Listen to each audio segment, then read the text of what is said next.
right, Shalom. Shalom. Brothers, the great millstone Charlotte coming back with another Lord willing edifying lesson to feed the elected nation of Israel, the so-called blacks, like Native Americans.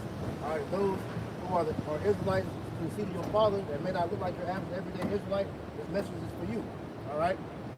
So before we get started with this lesson, we want to give all honor, praise, and glory to Yahweh. Double honor to our apostles and elders of great millstone that taught us this truth and that rule well, and peace and citation to the elect. All right. So pretty much, man, we want to speak on, what's going on. All right. We're gonna go into, what to show at the Olympics that just happened. Yesterday. The opening ceremony and how these devils are openly mocking, the Bible, man. All right. They're mocking the spirit of Yahweh Shah. All right. We're gonna go right into that, man. Start with that Revelation. So Revelation chapter 11 and verse 8. And their dead bodies shall lie in the street of the great city, which spiritually is called Sodom and Egypt, where also our Lord was crucified. All right, this is talking about the land here in America, which in the Bible is known as Babylon the Great. All right, so for you people out there, you're not going to see the word America written in the Bible, but this Bible is coded for the true believers to get the understanding of what this is talking about, man. So the Bible has America listed with various code names, man. All right, so read that again. Revelation 11 and verse 8. And their dead bodies shall lie in the street of the great city, which spiritually is called Sodom and Egypt. Right, and the bodies he's speaking about is you so-called Negro and Latino Native Americans, all right, who didn't know that you are the biblical Israelites that the Bible speaks of, man. All right, because according to Proverbs 21 and 16, it says that if you wander out of the way of understanding of these scriptures, all right, of who you are, of who your power is, you are in the congregation of the dead, man. All right, so he says that the dead body shall do what? That dead bodies shall lay in the street of the great city, which spiritually is called Sodom and Egypt. Right, the great city being Babylon the Great, America, man. All right, which is also called Sodom and Egypt, because as we know, this place is spiritual Sodom. As you can see, all the nastiness that goes on here. All right, you got the alphabet gang, pretty much that it took over the world. All right, you got the transformers everywhere. Okay, it says spiritual Egypt because we know that Egypt is symbolic with bondage, man. All right, when the Israelites were first placed in captivity. Okay, so one of the first major captivity. Let me say that. Man. All right, so through that we understand where we are. All right, in Bible prophecy, man. All right, this is the last captivity of the Israelites, man. All right. This is the book of Genesis, chapter 13 and verse 13. But the men of Sodom were wicked and sinners before Yahweh exceedingly. Okay? Now this is referencing ancient Sodom, but as we're reading in the book of Revelation, Babylon the Great is referenced as spiritual Sodom. Alright? So the same tenets of wickedness and sins that were committed in ancient Sodom are revitalized in this system today. Right. Because as it mentioned, when you go into the history of Sodom and Gomorrah, all right, with Sodom and Gomorrah, the three neighboring cities, all right, that was the mainstay for the wickedness that was taking place with, with the homoism, all right, the nastiness and whatnot, man. But ultimately, that all went back to, the rebellion against the Most High, man. Okay? So, as you see in America is known, all right, through different cities such as San Francisco, Atlanta, Miami, Houston, Charlotte, the major hubs, for the trans and nastiness, man. Right. All right. And if I could add too, with this whole coke and CV, that transplanted a lot of those moles and transformers throughout the rest of the country, which even spread the diseases in that little act, further. Right.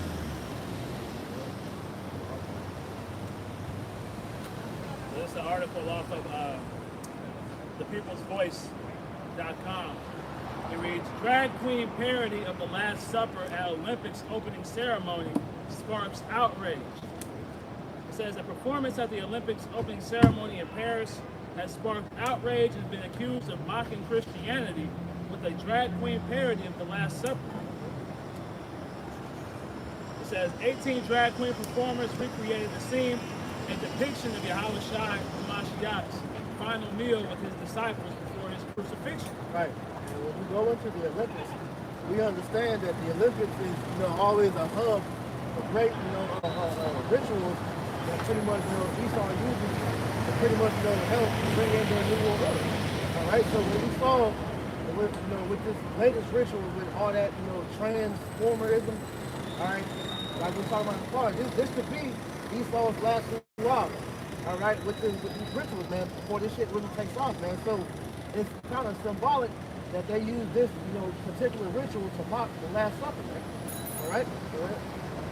Continues on and reads, in an ex post, the Olympics said that the burlesque performance was an interpretation of the Greek god with wine and festivity Dionysus to make viewers aware of the absurdity of violence between human beings. Right, and when you go into, the whole thing with Dionysus, all right, Dionysus is just another name for Bacchus as well, all right, which is just the god of reveling, all right, the god of, the orgies, excessive drinking, partying and whatnot. And that's really what takes place in the Olympics. The main thing people think about the Olympics is the sporting events.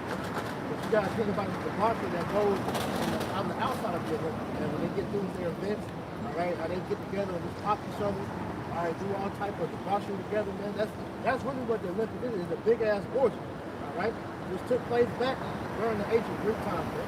And that's where the Olympics originated. This is Isaiah 24 and verse 9, verse 8. It says, the mirth of Tabor ceaseth, the noise of them that rejoice ended, the joy of the harp ceaseth. Essentially, like during the time of the event, that was a time to where, a lot of stuff was dying down, but pretty much like you said, it's Esau's last hoorah, to try to bring that spirit back, but he's not going to be able to bring it back, In another post, journalist Kyle Becker said the 2024 Paris Olympics has gone full woke dystopian. The opening ceremony was filled with transgender mockery of the Last Supper, the golden calf idol, and even the pale horse from the book of Revelation. Right, so straight up mockery, all right? And you can, real quick, like Daniel 7:25. Because all that is Esau blaspheming against the Most High. All right? This is the book of Daniel, chapter 7 and verse 25. And he shall speak great words against the Most High, and shall wear out the saints of the Most High, and think to change times and laws. And they shall be given into his hand until a time and the dividing of time. Right, so folks, the main part is that he shall speak great words against the Most High and his people. Man. Right. All right, that's what he does, but pretty much him, mocking the Most High through, as we saw with that trans Last Supper, bullshit. All right, how they were able to pretty much change the images of the Lord. All right, tell you that the Lord, is this and that. Ultimately, man, that's Esau proclaiming that he's God. He can say and do what he wants, man. And you don't think that the Most High is seeing that? Right? That whole vibration of the Mo agenda is anti-Hamashiach culture. Exactly. Right? And that's what this devil is, right? He is Satan. He is Shaitan, the physical counterpart to Shaitan. The adversary, he's adverse to the natural order of things, how a man is to be a man, how a woman is to be a woman, a young child is to be a young child. He's trying to push this whole agenda to try and promote the P people, the P Diddies, the diddlers, right? The Epsteins, right? These are real things that are prominent in society that a lot of people that hold positions of influence and power are trying to enact into society and normalize, man. Because you go back to Greece, you go back to Rome, you go back to Babylon, you go back to Assyria. These were all commonplace, regular everyday occurrences, man. Right? So now they're trying to bring that spirit right back to America, man, or throughout the entire globe. Yep. It's Revelation 11 and 8. And their dead bodies shall lie in the street of the great city, which spiritually is called Sodom and Egypt, where also our Lord was crucified. It says, where also our Lord was crucified. And that Olympic ceremony was a good example of how our Lord is crucifying him, man. All right, the open blasphemy against the Lord. All right, making mockery of the Last Supper, making mockery of his crucifixion. All right, blaspheming his name. All right, the Lord is continually crucified all throughout America. They X'd him out. Okay? Going to that word crucify, it says to remove with the power of. Yeah. You know, so they separate the power of Yahweh Shai and they put themselves in that seat instead, man. Right. They want you to look at them as these deities, as these idols, man. Yeah. That's why when you look at that opening ceremony, you know, they're dressed up as Dionysus or Bacchus, man. Yeah, they have a saying amongst the New World Order where they say God is dead. All right? Noah, you all right, matter of fact, he said that. He said, you know, God has been dead, but our part is just hiding the body. All right? This is 2 Thessalonians chapter 2 and verse 4. It says, who opposes and exalteth above all that is called the Most High, or that is worshipped, so that he, as the Most High, sitteth in the temple of the Most High, showing himself that he is the Most High. Just backing up what the brother Tazwan was saying, hey, he's in direct opposition to the Most High, man. He's adverse. He's the opposite, man. He's the antagonist of the story, man. Right? And what he's doing right now is he's trying to eliminate the essence of Yahweh Bashim Yahweh Shah from the planet Earth, man, and establish himself as being that power, man. When you see what he's doing as his plan is to get rid of Israel as a whole, that ultimately with the brother Yeshua is what's taking place. He's trying to fully take out the essence of the Lord from the earth, which he will do if he was able to take the Israelites completely out. This is the book of Galatians chapter 6, verse 7. Be not deceived, Most High is not mocked.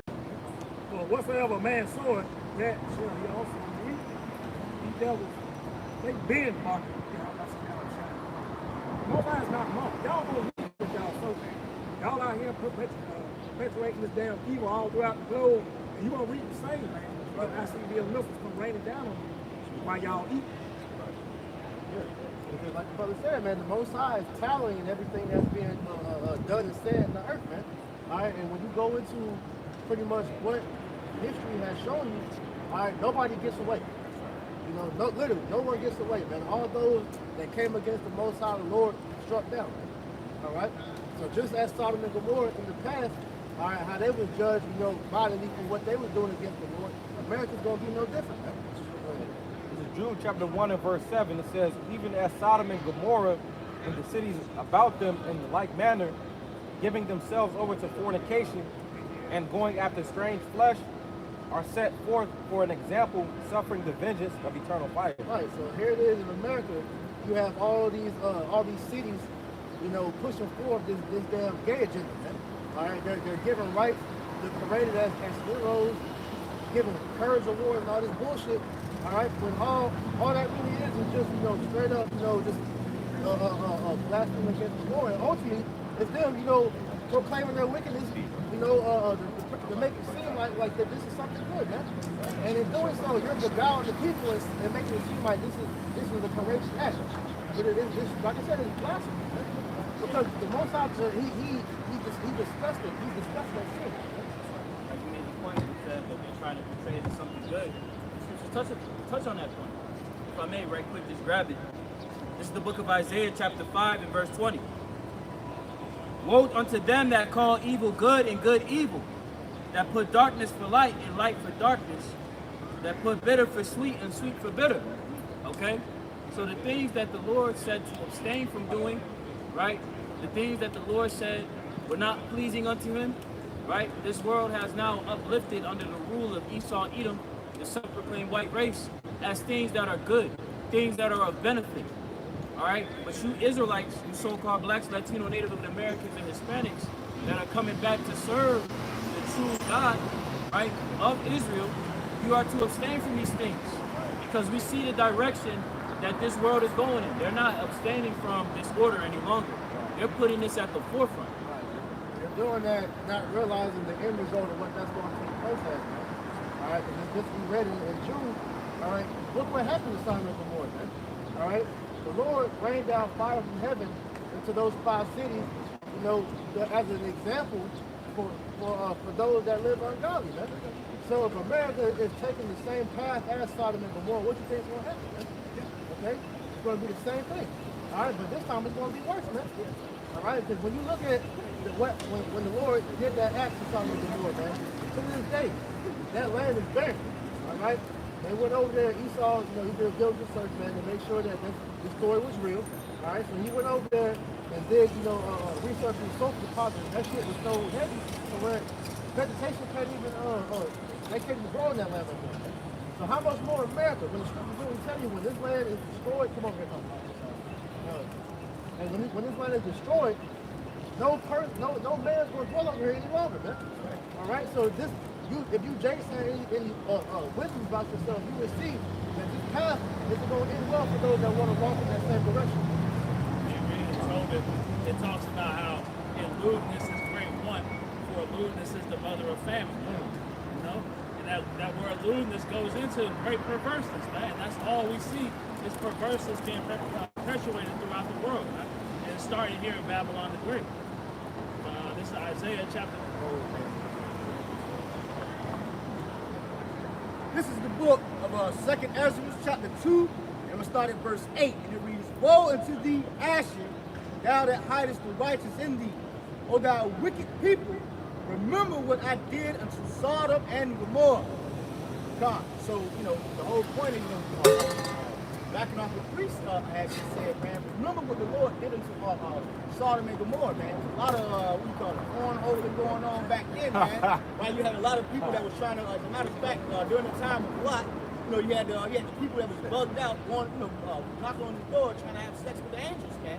Right? So what wound up happening, man? The Lord destroyed that wicked ass place. The Lord's going to do the same thing to this place, man. When you look at how the lewdness of this society is pretty much going there, these people are gone off their lust. Because when you go into that story, it's Sodom and Gomorrah dealing with, the lust that those men had on the angels. They never reported that lust, by the way. But they were so insistent with in their lust to be a the Lot offered his virgin daughter to the men. They was like, you don't want that. You want the boy. This is the book of this is the book of Genesis, chapter 19. And I'm gonna start at verse 1 in the 19. I'm gonna read it in the NLT, and it reads, that evening, 2 angels came to the entrance of the city of Sodom. Lot was sitting, and when he saw them, he stood up to meet them, then welcomed them and bowed his face to the ground. Verse 2, he said, My Lord, he said, come to my house, wash your feet, and my guests for the night. You may then go up early in the morning and be on your way. Oh no, they replied. This is the angels, man. Oh no, they replied. We'll just spend the night out here in the city square. Right, because when you go into the backstory of why the angels were there, I believe it's the chapter before that, all right, the Most High was talking to Abraham and pretty much telling him he was going to destroy Sodom. When Abraham was trying to, pretty much have mercy, for the people in that land because he was locked there. And so, the Most High pretty much had a back and forth where the Lord pretty much was like, look, if there's anybody righteous in that land, let it be found that he could deliver them. All right, the things that came down to where it was hot, all right, it was his family. All right, so the angels, that came were pretty much the 2 witnesses that was going to come seek out the land to see if anyone was righteous in that land. Genesis chapter 19, verse 4 in the NLT reads, but before they retired for the night, all the men of Sodom, young and old, Men and boys, nasty so Genesis chapter 19, verse 4 in the NLT. But before they retired for the night, all the men of Sodom, young and old, came from all over the city and surrounded the house. Hostile low takeover. Yeah. Weird, It's still going on now. over aggressive fighters. Yeah. That's because them moles, man, they ain't right here, man. That's something wrong with them, man. Yeah, because like Apostle Raphael brought out, when you go into Moism, that's the highest form of Satanism, man. Because once you cross that threshold, all right, once you get past that threshold and go that far, there's nothing you won't do, man. Genesis chapter 19, verse 4 again in the NLT. But they retired for the but before they retired for the night, all the men of Sodom, young and old, came from all over the city and surrounded the house. Verse 5. They shouted to Lot, where are the men who came to spend the night with you? Bring them out to us so we can have sex with them. And this is the nastiness that we see today, man. All right, because we're coming to a point where these nasty niggas are going to get so bold to where they're going to be openly trying and taking, so-called straight men, heterosexual men. Yeah, they are low-key doing it now with basically trying to demonize you if a transformer doesn't tell you that he's a transformer. They're trying to make you feel bad for not knowing, for asking, basically. For guilt tripping you into finding out and they didn't tell you before. That's fucked up. I've been saying this since I came into the camp, man. It's going to come a point in time to where being a straight heterosexual Israelite man is going to be a crime, man. All right? Genesis chapter 19, verse 6 in the NLT. So Lot stepped outside to talk with them, shutting the door behind him. Verse 7, please, my brothers, he begged, don't do such a wicked thing. Verse 8, look, I have 2 virgin daughters. Let me bring them out to you, and you can do with them as you wish. That shows you, that's how far it went for Lot trying to scare these men. All right, when he's going to give his 2 virgin daughters to these damn nasty ass niggas, and they was like, look, we don't want them. We want the men. You know.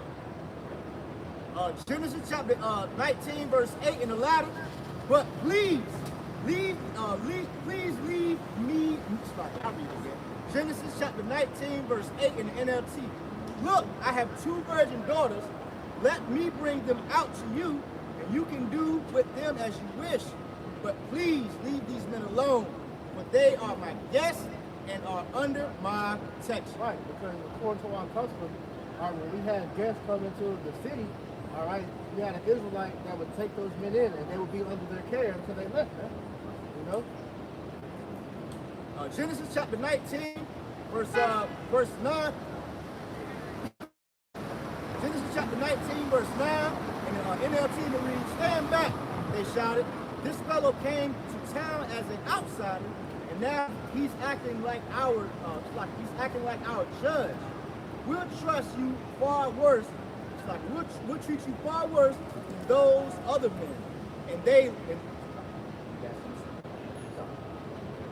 And they lunged towards Lot to break down the door. Right, so that just shows you how much demons they had on. So look, they threatened Lot. Look, if you don't allow us to go and break these men, we're going to do you worse than we're going to do the angels, right? You know, so that shows you how demonic these men were. And you see that in today's time, man. These people are so heavily infested with demons that they'll do anything, man. You know, and that goes beyond just being a motive. All right, all these people that got demons on them, man, there's no barrier to what they won't do, man.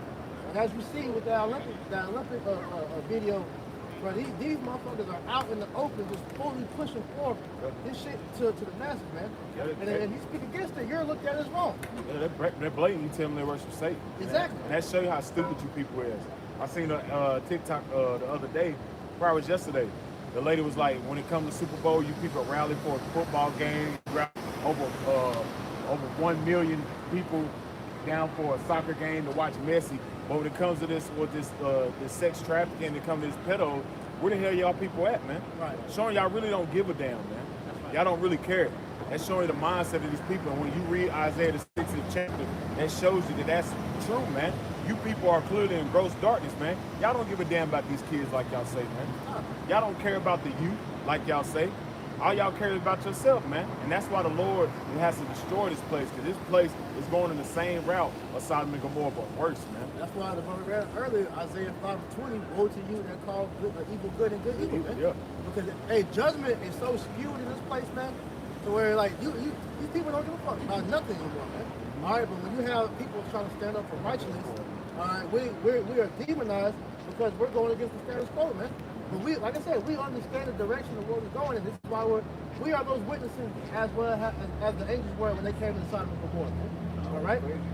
That wickedness has been so normalized in society to where they don't see it as a problem. They're desensitized.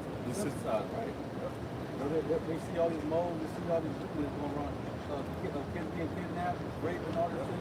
They just see it as an everyday thing. Oh, this is happening. Yeah, and they use that damn Lamar song to normalize kids saying the P word, man. That was propaganda within itself, man. That was a tool to usher in the P word amongst the community. So here, look, here it is. On the radio, they'll beep out all cuss words, but you can say bitch, you know, all that. But then, well, you can't say that. But then when they play that song, you hear the word all throughout the radio. Probably in my ear, all that. Like, bro, why is kids saying that, man? That's not cool. But they gradually usher that in. Now it's been the norm. Because wickedness is being made acceptable. All right. You didn't get any flack for that accusation of being a petty, you know, and that's a major deal amongst the Israelites. I would say that's one of the few things that Israel, as fucked up as we are as a people, they'll say, nah, that ain't. Even in jail, they can be a murder or anything else. But you do that, then you get your ass. You get murdered. Yeah. Right there. Look at these so-called third world countries that did that. Oh, they kill you. Yeah, put you to They'll death. stone your ass, burn you, whatever, man. It's Hosea chapter 4, verse 1. It says, hear the word of the Lord, ye children of Israel. The Lord hath a controversy with the inhabitants of the land. The Lord got a controversy that happens to the land, man, and that's Babylon the Great and the whole world, man.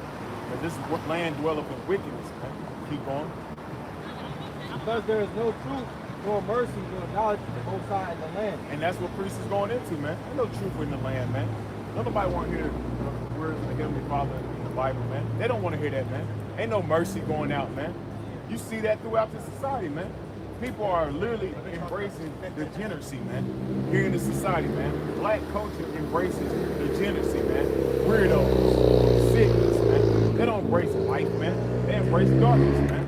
And that's what you see pushed out here in Babylon the Great, man. Keep going. Verse 2. Hosea 4 and 2. By swearing and lying and killing. And that's what you see promoted by swearing and lying and killing. That's what promotes the songs, man. Just like beat meals and all. That's how they get their deals, man. That's how they get the money. They have to promote that bullshit, man. They can't promote anything positive.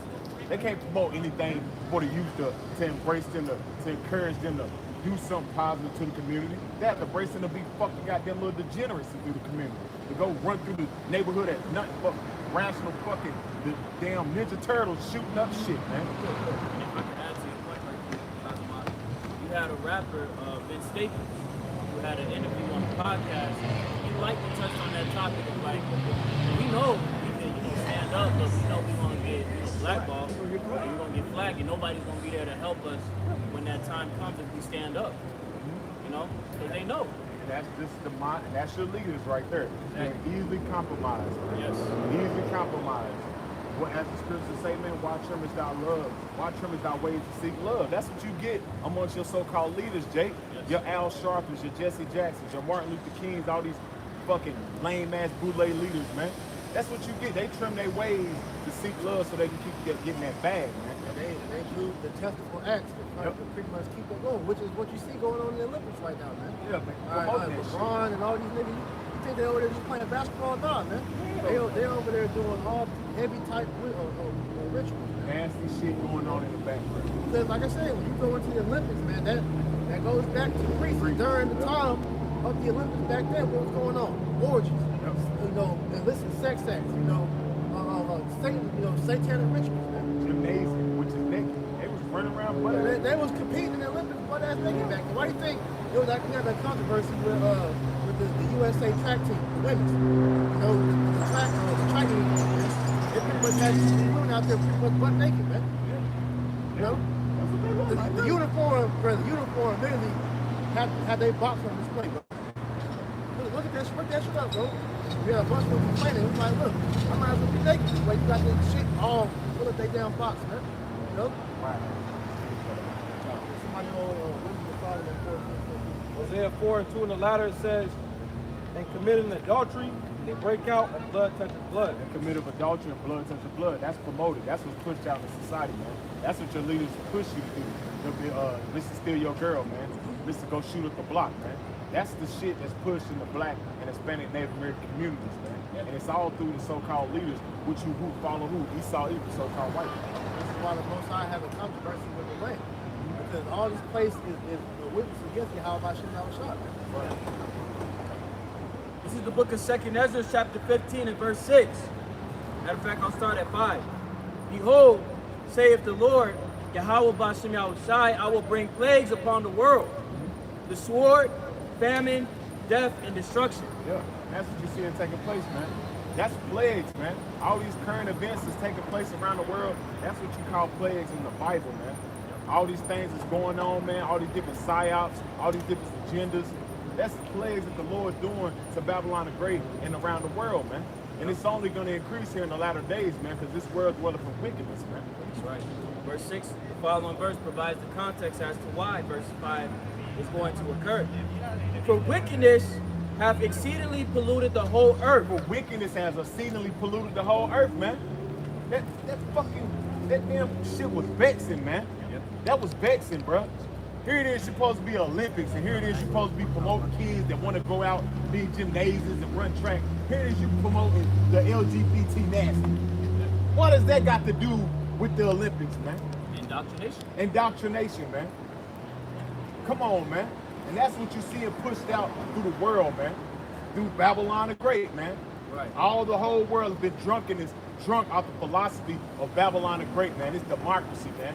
There was wickedness that Esau Edom pushes through his hegemony. It's gotta come a point to where you people gotta look at, why is it every time it's a sporting event, award show. You ain't noticed over the years how demonic these award shows and performances get, man? Hey, somebody said that the other day, they said BET Awards is the EBT Awards. They said it's a damn shame. Here it is, Usher get an award. Like they said, it was whack anyway. But why is all these women performing for Usher? Where all the dude artists? They was like, damn, they pushing a feminine agenda. Like, why ain't nobody giving Usher an award for like a dudes? Because back then when we watched the BET Awards, it was Lifetime Achievement for Michael Jackson. You had other guys doing performances for Michael Jackson. Why is women doing performances for Usher, man?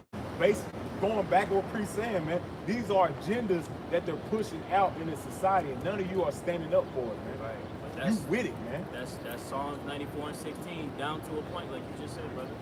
You know, these people they're not standing up for righteousness, man. They're not standing up against the workers of iniquity. Therefore, they're in lockstep. Yeah. You know, and that's why wickedness is going to touch the very houses of our people because of their refusal to repent and separate themselves. Add a little bit more in this verse. I'll read from the top. 2nd Ezra chapter 15 and verse 6. For wickedness hath exceedingly polluted the whole earth, and their hurtful works are fulfilled. Yeah, their hurtful works are fulfilled, man.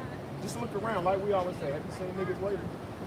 Niggas are niggas, they the ones that heavily promote what's going on, man. Esau Edom easily influence niggas because you can buy a nigga cheap, man. Their hurtful works are fulfilled. All you have to do is look at these people. They're the ones pushing these agendas and pushing this propaganda throughout their communities, man. What they're doing right now is they're in the mode of perfecting slavery. Yeah. Right? Because in the old times, slavery, they had to have taskmasters, they had to have people over the slaves to make sure they were doing as their agenda was pushing forward.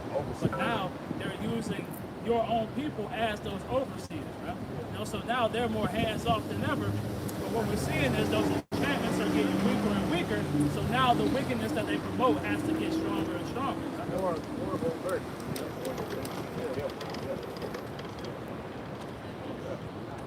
This is Wisdom of Solomon, chapter 14 and verse 22 in the GMS. One thing led to another. It was not enough to be wrong about the knowledge of the Most High. They lived in a state of evil warfare, but they were so ignorant that they called it peace. Right, and real quick, let me get Romans 1:25. This is the book of Romans, chapter 1, verse 25, and it reads, who changed the truth of the Most High into a lie, and worship and serve the creature more than the Creator, who is blessed forever. Right. And a lot of times when that's brought out, it's brought out like it's a question, but that was a statement. All right, and that statement is made about Esau, man. Okay?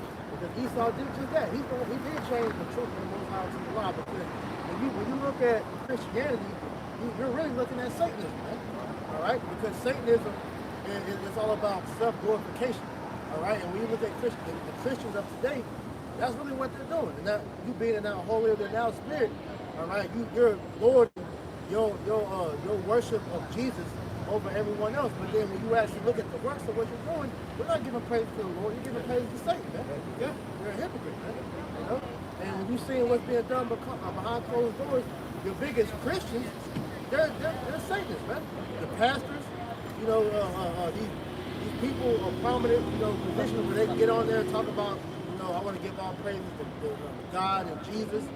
But then they hands is bloody, man. Yeah. You know? Power bottom. Party on Diddy. Yeah. Look at the book of Isaiah, chapter 9 and verse 16.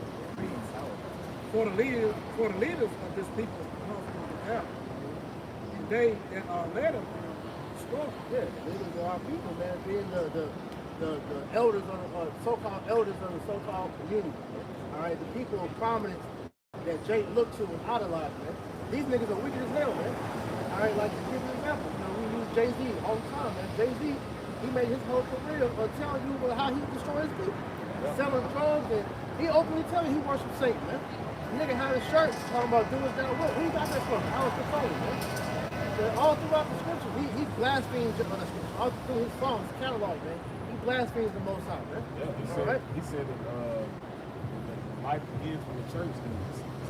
See? That's what I like. Yeah, the rock, yeah, you know.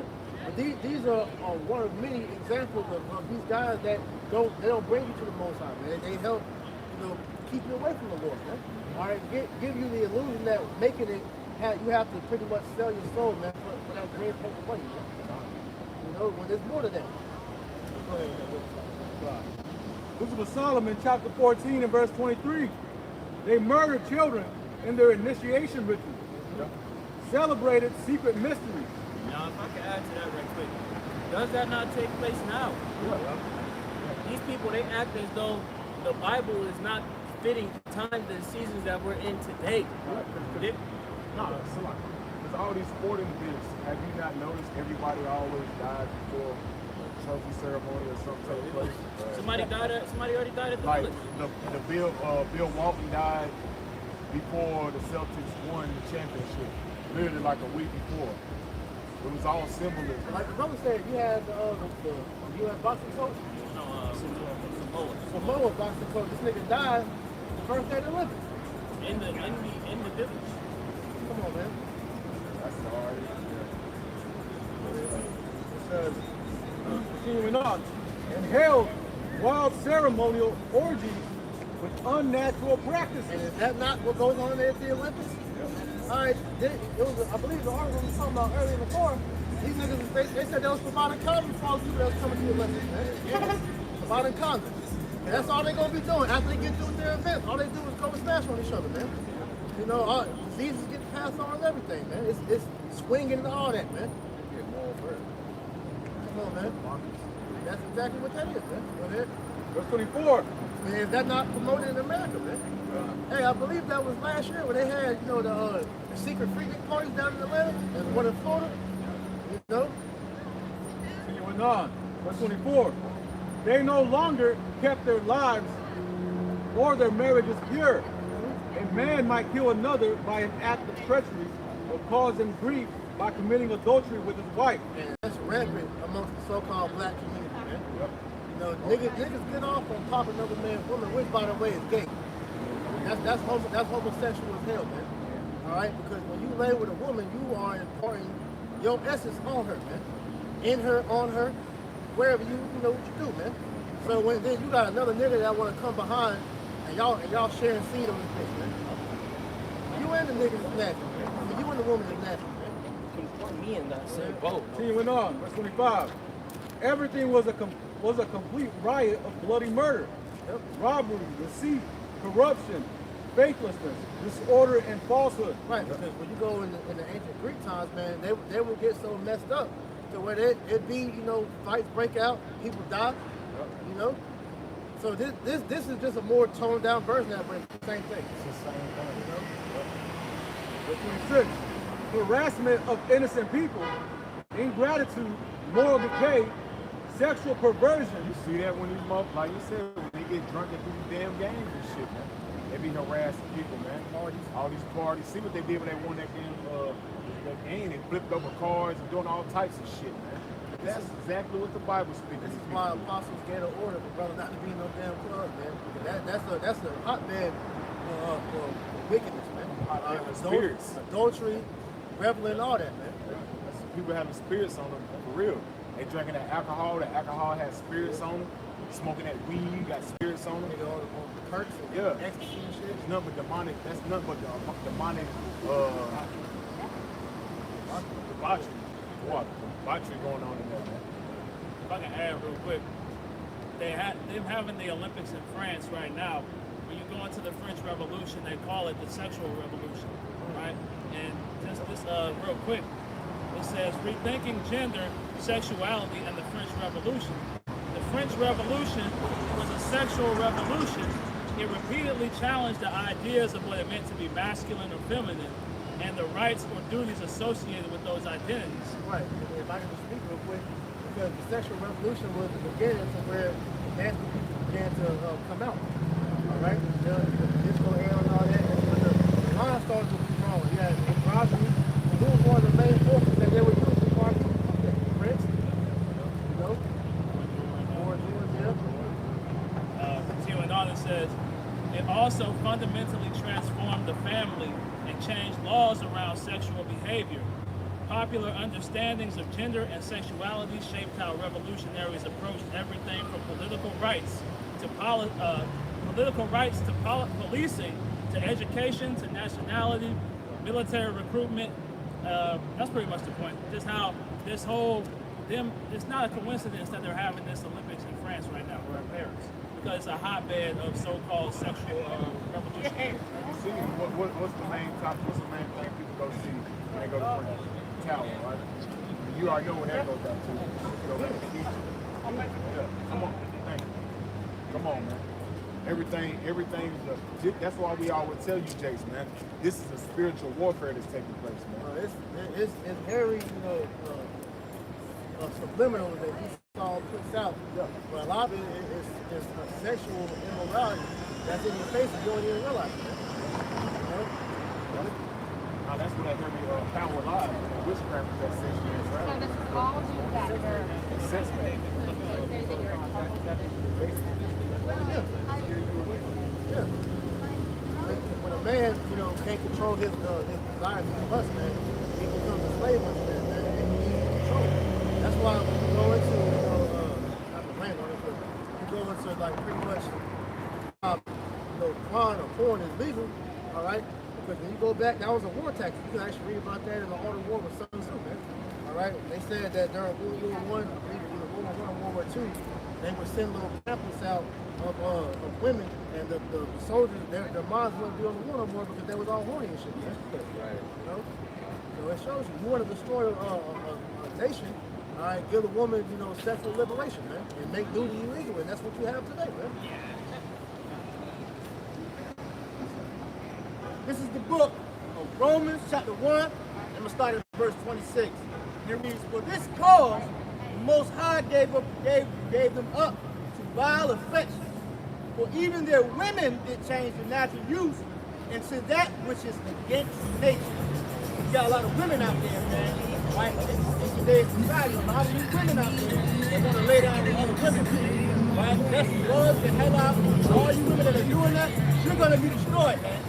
Verse 27, and likewise also men, leaving the natural use of the woman, burning their lust one towards another. Men with men, working that which is unseemly and receiving in themselves that recompense, which is error, which was meat. You see that? So you men out there, right, you guys want to lay down with men, you men out there, that just very, effeminate, and want to have another man touching on you, all that. You're going to be destroyed, man, just like our priest mentioned earlier, just like the time of Sodom and Gomorrah, man. Right? As a matter of fact, scripture tell you that if a man lie down with a man as he lie with womankind, both then what? Should surely be put to death, man. You see that? So that's the reward for the individual and the nasty, foul-ass lifestyle. You defile yourself. Yeah. When Paul wrote this epistle to the Romans, this is something that was happening amongst the church. Because these believers that were coming to serve the Lord, they were coming out of these Roman ideals. which is what you see promoted in this system, which is ancient Rome revived. Okay, this is that revived system, which is why we're imploring our people when we come out, when we put out the digital epistles, when we put out our bodies as a living sacrifice and come out on the highways and hedges to stop this nasty shit, man. We live in a world that's promoting lewd sex acts, homosexuality. Okay, the Lord said not to do these things.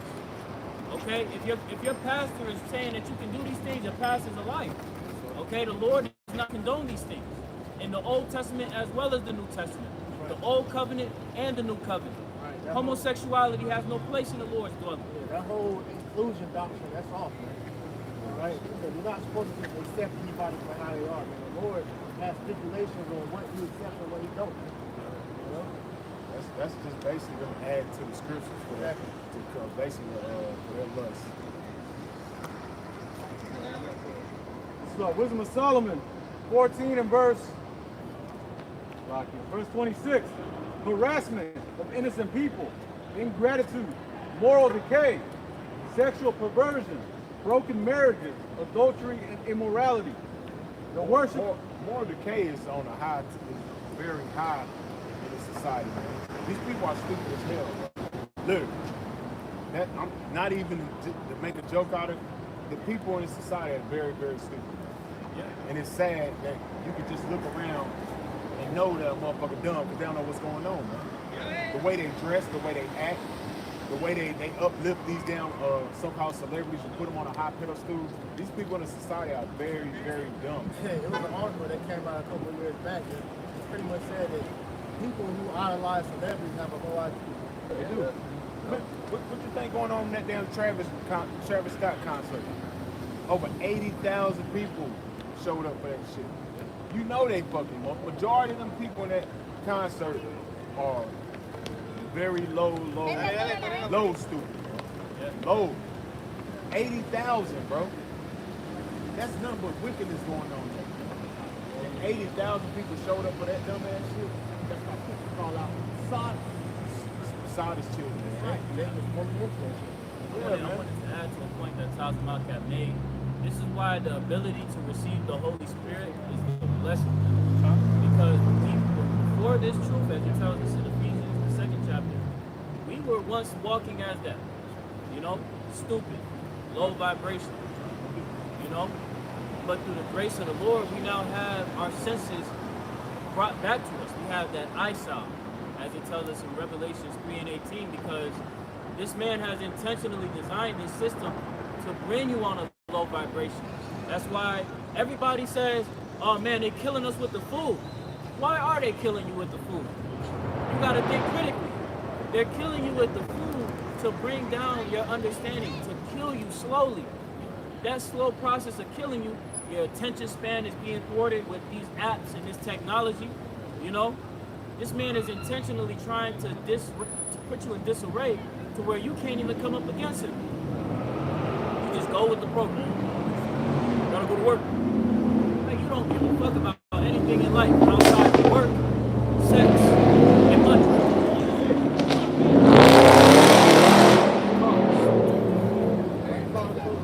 Exactly. That's why the scriptures say that you only consult to cast it down from his excellency. Everything in the system is designed to steer you takes away from the truth. Take you away from your true glory, man. That's essentially what this place is designed for, man, to destroy you, to cast down, man. This is not direct, man. You know, we live in a nasty ass society where, you know, Esau took the damn what do you call it? Yeah, the rainbow, man, and made it into something above the hell out. Right? Right, the rainbow is a beautiful thing, man. That was a covenant the Lord made with the earth that he wasn't going to flood anymore, man. That's right. If you ask the average person what the rainbow was put here for, they don't know. They look at it as a symbol of wickedness, man. You know? Look at the book of Ephesians chapter 5 and verse 8. And it says, "When ye were sometime darkness, but now are ye light in the Lord the power." Right, backing up the brother Taza Wong said, we was once in darkness. We was once idolizing these celebrities, smoking weed, doing all this dumb ass shit, man. But the Most High brought us to that with his marvelous light, man, which is wisdom, knowledge, and understanding according to the Bible, man. Keep going. Walk as children of light. Walking as the children of the light, man. The children that have the understanding. According to the organs of the how about Shah, according to the Bible. Keep on going to verse 9. For the fruit of the Spirit is all goodness and righteousness and truth. The fruit of the Spirit is all goodness, righteousness, and truth. And that's what we bring forth, man. That's what we bring forth to be examples to the flock, man. How to walk in this faith, man. Not as according to this world, because this world walks according to darkness. As you see. Because they're enchanted by all the witchcraft that Esau's put back. That's right.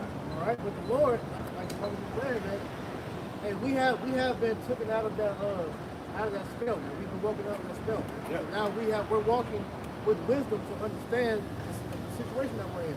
We understand the condition of the battle now. That's right. So we as men of understanding now, we're supposed to walk with that wisdom, all right, to them that are without, man, because we understand what's at stake now, man. All right, exactly. We know that the cars are stacked against us, man. But how about Shah with us? The scripture says if the Lord, if he's for us, who can be against us? You know? Let's finish that with the song. This is Wisdom of Solomon 14 and verse 27. The worship of idols, whose names should never be spoken, is the beginning and the end. Right. The cause and the result of every evil. Right. So this is why you see this Babylon is known as the melting pot. All right, where all these different religions, cultures, doctrines can all come and coexist. And that was never the plan of the Lord. This is why you have the story of the Tower of Babel. All right, the Lord never meant for mankind to be one. He separated the nations for a reason. All right, and the main reason was to separate the Israelites from the rest of the damn people. You niggas is nasty. All right, y'all need structure. All right, and that's going to happen when the Israelites get the kingdom of heaven. We establish order, man. But whether we be up here elected, that starts with us, man.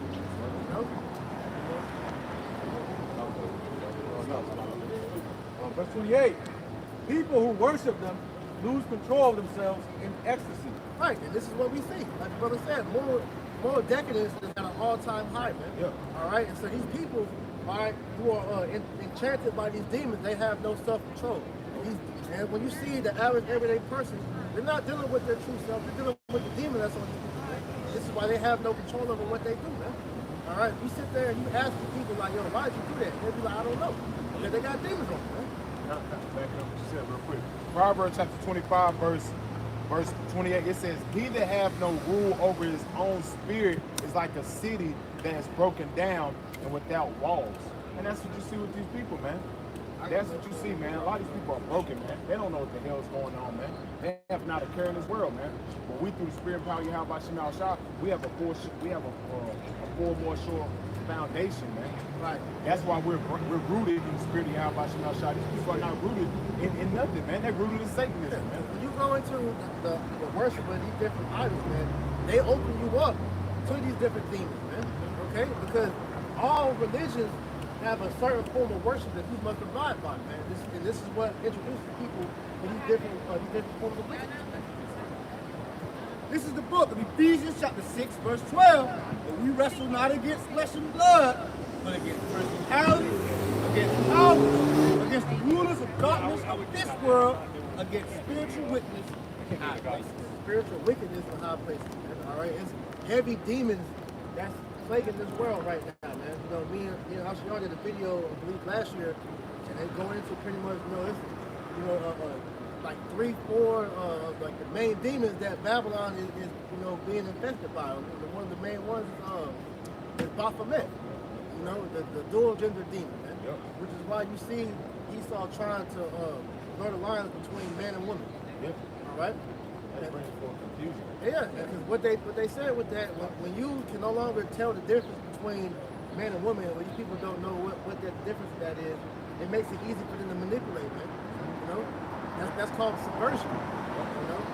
They've been doing that heavy for a long time. It started on this damn television. Television was their main avenue because you go into Satanism, that's one of their devices, man. Anton LaVey, he made several quotes talking about, thank you everyday Americans for allowing that's up there, of course. Nah, Macan, that's Brother Chris saying, man. You got these TVs in your home, that's a portal for demons, man. That's why they got you, you're programming, because why they programming you, they're channeling you. Yep. All these various different things they're saying are their channels, programming. That's what they're doing. Yeah. And they're getting you hip to Satanism, Yeah, man. these black screens, they're mediums. Yeah. All right, which push forward, different channels. So it says, this is from Anton LaVey, the TV set or satanic family altar has grown more elaborate since the early 50s. From the tiny fuzzy screen to huge entertainment centers covering entire walls with several TV monitors, what started as an innocent respite with everyday life has become in itself a replacement for real life for millions, a major religion of the masses. It says, many of you already read my writings indicating that TV is the new God. There is a little thing I neglected to mention up until now. Television is the major mainstream infiltration for the new satanic religion. Yeah, and that was brought forth through the CIA. All them, that was things they were doing, because they were already doing the MK Ultra with the so-called German scientists, and they brought forth that television, man, so they could start programming you people, man. And why you think sleep paralysis and things like that is an all-time high in Babylon the Great, man? But you ain't number entering demons into your damn home, man. That's why they call it the idiot box. A lot of you people out there bug out behind this. They always go to these phones. You got people putting their parents and kids putting their, parents putting their kids to death, so on and so forth. A lot of you people out there are just, every time you sit there and use that damn TV, that damn phone. Why do you think, if you pay attention to like shows that's been coming out the last few years, these shows are heavily demonic. Yeah. It's all the plot is demonic shit, man. Yeah. Like from superhero shows to just regular shows. Like it's a show, which is a good show by the way, but it's called Evil. With the dude from Luke Cage in it. And that show shows you how there's demons everywhere. Right. All right, and there's demons whispering in people's ears to do all types of different things, man. So if you have the eyes to be able to see what's being said in these different shows, they literally telling us stuff. It's true. The word television, the prefix telly, pretty much goes into the completion of their end goal, right? With the vision they see from afar off. So it's, everything you see on TV is what they intend for your life to be in the near future. That's why you have like recent shows that came out like Fallout. You have another one called BioShock, which is these different shows dealing with apocalyptic, things, man. All right, life after World War III. All right. Also, at your kids too. Yeah. Back to little kids watching programs. The little cartoon got two dads. Yeah. Two moms, making it acceptable and shit. That shit is awful. Shit, even you can't escape that. Not to going around with that, but shit. Me and a couple of brothers, we on Duolingo trying to learn some Spanish and shit. It was a damn situation when they had a gay situation come up. We had to figure out how to help the bitch talk to her girlfriend on that shit, man. It's like, what the fuck kind of stuff is this, bro? I'm trying to learn a language. Why you got no kids? It's slyly put in there so you can't escape it. Get that thing over there. I got David 3 and 4 says, because the multitude of the whoredoms, the well-favored harlots, Because the multitudes of the whoredoms, the world-favored harlot, who is that? Babylon the Great, that's America, man. The world-favored harlot, man. Why? Because everybody looks up to America. Everybody wants to be an American, man. If you don't believe it, just look around those other countries. Who are they trying to be like? What fabric, what material are they dressed? They're trying to be like the people over in the West, man. They're trying to talk like them, trying to walk like them, man. They're trying to come over here, man. They want to be hip, right? Because that's right. And it's mainly at the Jake. Jake is the one to promote this. It's a catalyst for starting this bullshit out. The mistress of witchcraft, this should go back to master of witchcraft. The master of witchcraft. Like 10 years ago, this devil has perfected all these different idols, put it into one. That's why it's called Babylon the Great. That's why it's called Babylon the Great. Because every corner you touch, it's a damn idol that represents some false god, man. it says, that sell of nations through her whoredom, They sell up nations through our whoredoms, man. All these nations I have been influenced through Babylon the Great, man. They have been influenced. Their kids come over here to get a college degree, they drop all their customs, man. They ain't want to be a Muslim no more. They don't want to be an East Indian no more. They want to be a American. And then once they get over here, they know they can't go back to their country. And like a good example, you had that demon Khalifa, right? Who came over here and she got flooded out. She can't go back to her. I think she's from Lebanon. Yeah, they gonna get her. They said she gets death threats almost every day, man. They said they gonna get her. Yeah, you go into that word "salat" that means to put to death, man. You know, so all these enchantments, all these ways of life, these philosophies are ultimately leading you to death. Man. So all these nations, they look at it from afar and they take pride in it. They want to uplift it, but then as time goes on, they see how it's destroying their society. Young coaches. It says, and families through her witchcraft. And families through her witchcraft. This is democracy, man. This democracy is number witchcraft, man. They go to the nation and push the nation and then push the LG nasty shit, man. They infiltrate it just so they can push forth their agendas, man. Look what's going on in all these different nations, man. Pakistan, Libya, Afghanistan, man. Now they're starting to trying to rebuild their societies because they're starting to get Yankee up out of there. But what did Yankee do when he went in there? He started pushing forth his madness, man. That democracy, man. Done. This is the book of Jeremiah, chapter 6, pardon me. Jeremiah chapter 51, and I'll jump straight to the point. Verse 7. Babylon hath been a golden cup in Yahweh's hand that made all the earth drunken. The nations have drunken of her wine, therefore the nations are mad. So what is being referenced right now by the prophet Jeremiah is how Babylon, through its influence, has passed the cup, the influence that was given unto him, right, to this nation through the will of the Lord, right? Because the book of Daniel tells us that the Lord sets up nations and brings down kingdoms, right? Babylon the Great, America, through its influence, right, had pushed out that wine. The wine going into their doctrines and their philosophies. And the nations, they took of that doctrine and philosophy. They drank of that wine. But now, as we're seeing, as the brothers were speaking of, the nations are mad.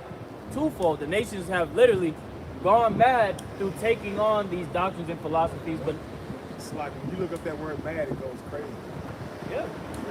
They've gone stir-fried crazy. Right? And now, as we're seeing, these nations, they're not really wanting to uphold these standards any longer. They're upset, like, that they actually have generations before had leaders that accepted this to come into their system, into their way of living. And now they're mad. Now they have disdain toward this horde. Right. Which is why you're starting to see everybody beginning to come against America. Yep. Because of just that, man. They see that this place is no longer conducive for the advancing of society, man. Right. All right. Everybody's looking at the small head and the rest of these Edomites as a found in the earth. You know? So this is why as we went into this is the main reason why the Lord's going to destroy Babylon, man. All right.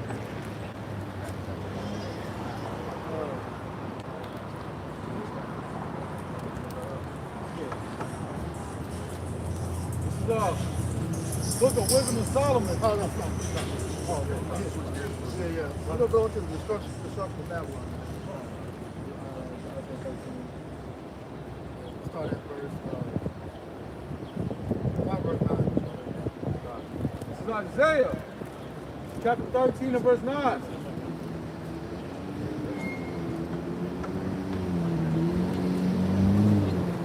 This is Isaiah 13 and verse 9. Behold, the day of Yahweh cometh, cruel both with wrath and fierce anger. That's right. That's the day we're coming upon now, man. Cruel both with fierce anger. Keep on. To lay the land desolate. To lay the land desolate. That's speaking on what? Babylon the Great. Keep going. And he shall destroy the sinners thereof out of it. And he shall destroy the sinners thereof out of it, which represents you Israelites, man.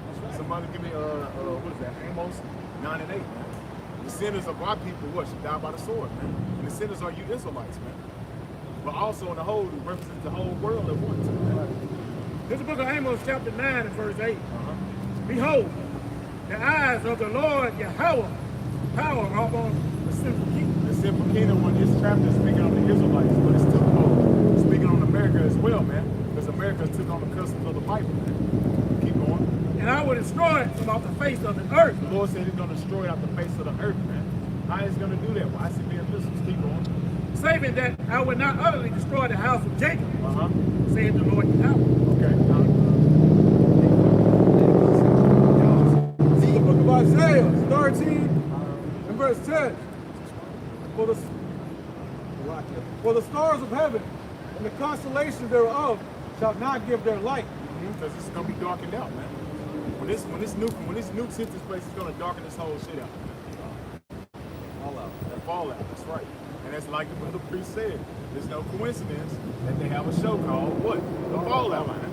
Because they already know what's about to take place in the society. It's just you everyday Americans walking around with your head up your ass. You don't know. Keep going. It was the next one. Oh, Continue on. Isaiah 13 and verse 10. For the stars of heaven and the constellations thereof shall not give their light.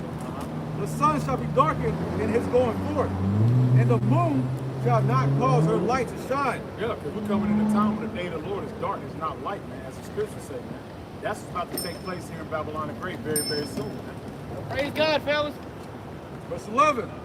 And I will punish the world for their evil and the wicked for their iniquity. And that's what the Lord's about to do, man. That's why you see all these different various plagues going on around the world, these different cyber attacks, these different earthquakes and things like that. All these different things that's taking place. That's the Lord is plaguing this world because they're evil, man. For being a wicked, man. That's what we've been going into, man. All this androgynous spirit, all this Baphomet spirit pushed out in society. The Lord is starting to what? Plague this place with this shit. Keep going. It says, and I will cause the arrogancy of the proud to cease. And the Lord said he's going to cause the arrogancy of the proud to cease, man. All you people that's walking around with your pride goes for destruction and a haughty spirit for a fall, man. That's what you're about to see take place, man. Because you got what? Benjamin, not a Jew, coming over here bragging how they need the equipment that America needs to supply them so they can go and just basically finish out the Palestinians, man. Yeah. All that's about to cease, man. Like we were talking about last night, this nigga they got pardoned for all the deaths that he didn't committed over there, and they just brushed that shit under the rug, man. I had a quick precept on that pride. This is Isaiah chapter 14 and verse 11. Thy pomp is brought down to the grave, and the noise of thy vials. That pomp represents that pride. The worm is spread under thee, and the worms cover thee. Yeah, and you see that, man. Look at the infrastructure of America, man. Look how this place is going, man. The worms cover thee, man. This place is through, man. Corroding. It's corroding right before you, man. The infrastructure is falling, it's failing, it's always getting a D and an E. Look at the infrastructure in these other countries, man. They're excelling, man. But look at the infrastructure over here. It's decelling, man. It's going down. It's on a, as a brother always say, it's circling the drain, man. It's on its way out, man. Yeah. View of them. Within a span of that week, a couple weeks, the bridges kept collapsing, man. Right, and then you got these other so-called third world countries like Qatar, Saudi Arabia, building up the infrastructure, just outshining America, man. Shit, you got Japan with the bullet trains and shit like that, man. You ain't got that over here, man. The trains breaking down soon as before they hit the corner, man. They constantly get a damn delay, man. And that goes back to that pomp. That word pomp goes into a vain display of importance, man, or dignity. We're seeing that all the things they put up that are supposed to be, world-class standard are ultimately the bottom of the barrel, man. Yep. Keep going. Isaiah 13 and verse 11. And I will punish the world for their evil and the wicked for their iniquity. And I will cause the arrogancy of the proud to cease. That's right, and that's what the Lord's about to do with a lot of you jakes, man. Because you walk in that same spirit that he saw here, man. You arrogant, you proud, you think you shit. Here it is, you niggas at the bottom of the damn totem pole. Here it is, you got a nerve to want to walk around with your head up to the sky like you the shit. And that's the mindset that's going on with you jakes, man. That's why the Lord's gonna bring it humble you jakes, man. Most I said, like I say, some things that I hate. 9 things that I hate, right? One is for a man that's proud. Yeah. That's you jakes, man. But you Israelites, man, we're the poor of this world, man. We ain't got nothing to be proud about, man. Look at the state of our people, man. Yeah, you had that clown nigga that used to be in the camp, make that dumbass statement talking about, man, you got Israelites out here making music for the Most High. And you know, you brothers in Great Millstone are, you know, rebuke them for that. There's nothing wrong with making music for the Lord. Like, nigga, it literally tells you when, what's that, Psalms, the 50th chapter, we're talking about singing this song of Babylon. Let me get that real quick off the top, man. Because Jake has no reason to be proud here, man. Right. Everything that has happened here to you has been nothing but, you know, destruction, man. All right? You know, you should be warned. You know? You got Jake out here celebrating Thanksgiving. You got Jake out here celebrating other things that detriment to your people. Right. Celebrating the demise. We're talking about he's thankful to have a table full of abominations, man. Killing himself, man. Why you want a song? So Psalms 137, start verse 1. Yeah. Psalms 137 and 1. By the rivers of Babylon, there we sat down, yeah, we wept, and we remembered Zion. We hanged our harps upon the willows in the midst thereof. But there they that carried us away captive required of us a song, and they that wasted us required of us verse, saying, sing us one of those songs of Zion. How shall we sing the Lord's song in a strange land? Right. So there's no reason for Jake to be, you know, making music focused. All right. Where the son of what? Like I add to it, said, go back to it, verse 4, it says, how shall we sing the Lord's song in a strange land? You know, so pretty much the Lord's song is talking about this truth, you know? So it's not talking about, you know, nigga music and rap. You talking about run around bragging about having fringes on and shit. Yeah, man. That's one of the things. Take away the noise of our vows, man. All right, because the true music that's being sung, like you said, is truth, man. Right. Right? This is book of Ecclesiastes, chapter 10 and verse 9. Why is earth and ashes pride? There is not more wicked thing than a covetous man. For such as one selleth his own soul to sell, because while he liveth, he passes away his mind. Like what I'm saying, why the hell we pride? Why we walk around like we got it going on in damn captivity? Shit, we ain't got nothing. Hell, you gonna be cast into the lake of fire if you don't repent. You say we could yet this day in our captivity, but you got Jake walking around here with his head up, man. Yeah. Right? And Brother Lamont just read the precept. Now, why the hell are you proud for? You have no reason to be proud. And also come back with the precept, you know, how the plug out say that, you know, making music. And we're supposed to be in the spirit of mourning, man. Yeah, you're not supposed to be in a spirit of murder. Yeah. You're supposed to be in the spirit of mourning and lament. Understanding what times you're coming into, man. You ain't supposed to be up here, man, just singing those some happy ain't shit, man. Ain't good times ain't coming to America, man. Damn sure ain't coming to you Jakes, man. Ain't been but bad times since we've been over here, man. So we're gonna get washed here. Yep. Yeah. That's keep that reason, like Lamar said, that don't repent. You gonna see shit get worse and worse as time goes on, man. That's right. Because of your stubbornness, man. That's right. Isaiah 13 and verse 11. And I will punish the world for their evil and the wicked for their iniquity. And I will cause the arrogancy of the proud to cease, and will lay low the haughtiness of the terrible. I will make a man more precious than fine gold. This is the time we're coming into, man. I will make a man more precious than fine gold. We're coming into the time where the Lord's about to lift up that standard for the men of the Lord, man. Why? Because at the end of the day, a lot of you people, you lack the understanding according to the Bible, man. You don't understand what's going on, man.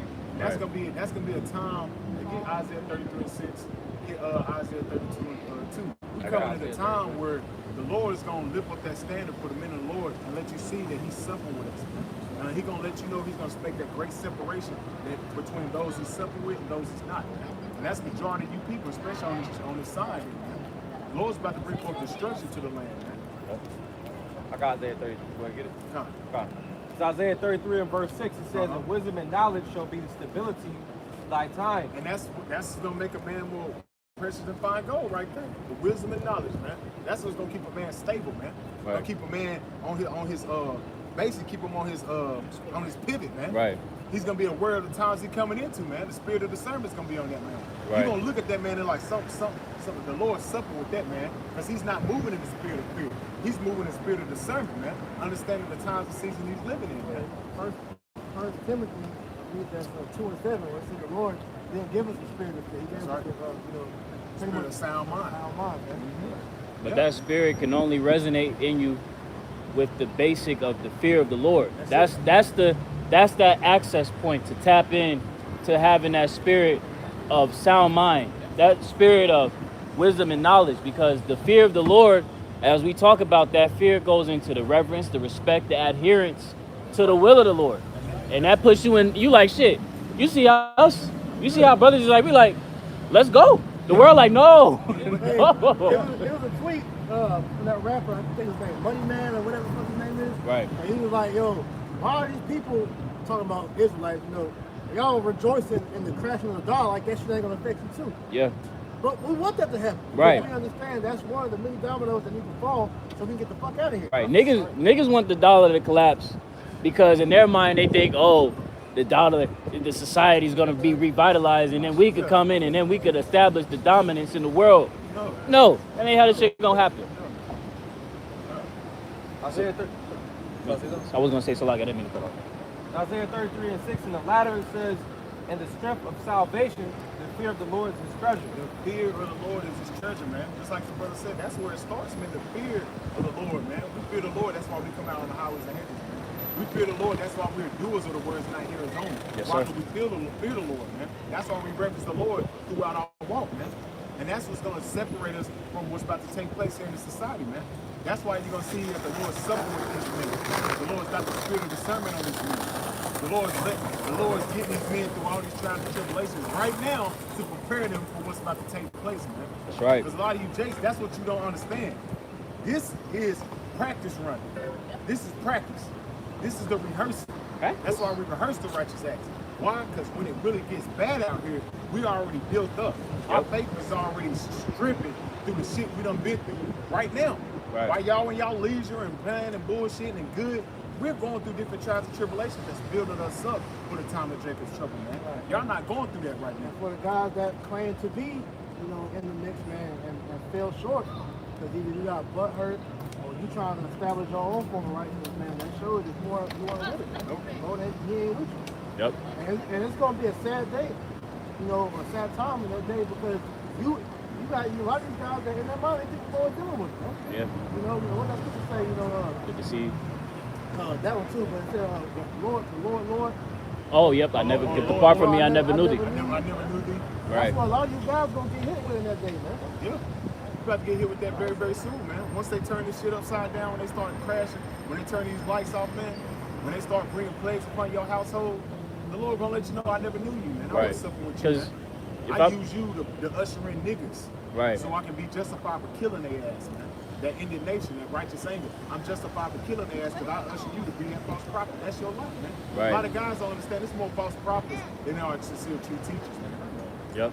I wanted to add to a point that Priest just made about that precept he was paraphrasing. You know, these guys that are not sincerely practicing and applying the word of the scriptures in these times, how do you expect to truly move and operate when times of Jacob trouble is at the forefront and you don't have a lick of any type of spiritual discernment to move accordingly, because you took this period of grace and misused it to lift up yourself, to boast yourself as the top guy or whatever. Yeah, like. That's what goes back to the scriptures, man. Galatians 5:19. Use not thy liberty to the occasion of the flesh. That's what a lot of you guys are doing, man. Your liberty goes back to your grace period. Yeah. You use it to the occasion of the flesh. You're trying to make merchandise. You're trying to make a name for yourself. You're trying to be the top guy. That's occasion to the flesh, man. But what it also says, but to love and serve one another. How you love and serve one another? By being a great example unto the flock, man. By pushing out videos and edification to build up the flock courage to go out here and teach, man. That's what you're supposed to be doing, man. Keeping the mind frame on the prophecies to come, man. Yes. You guys have forgotten the main goal at the end of the day. You know, because this destruction that we're going into, that's being put to the back burner because you want to voice your feelings and opinions about how things are being done. You know? So hey, when this destruction begins to take off, you ain't gonna have a brother to stand by your side that's trustworthy, man. Yeah. You know? Because these niggas you align yourself with, they're gonna be found out that hey, they can't help you. Hey, emotional. You don't want to be around like the brother Tazamak quote brought up the precept earlier. You know, you being a man that is has no rule over his spirit. Yeah. Right? These guys that are being led by their emotions, that is an indicator that you don't have rule over your spirit. That's King Crash Out material right there. shit. That shit is not, you don't want to be like that, man. Put a crown on him. That's Crash Out Hellcat. God damn. Let's grab this too. So Isaiah chapter 32 and verse 1. Behold, the king shall reign in righteousness. I said 32. You hold Down down. to verse 2. And a man, This is book Ecclesiastes chapter 2 and verse 5. For gold is tried in the fire, But gold is tried in the fire, man. Keep going.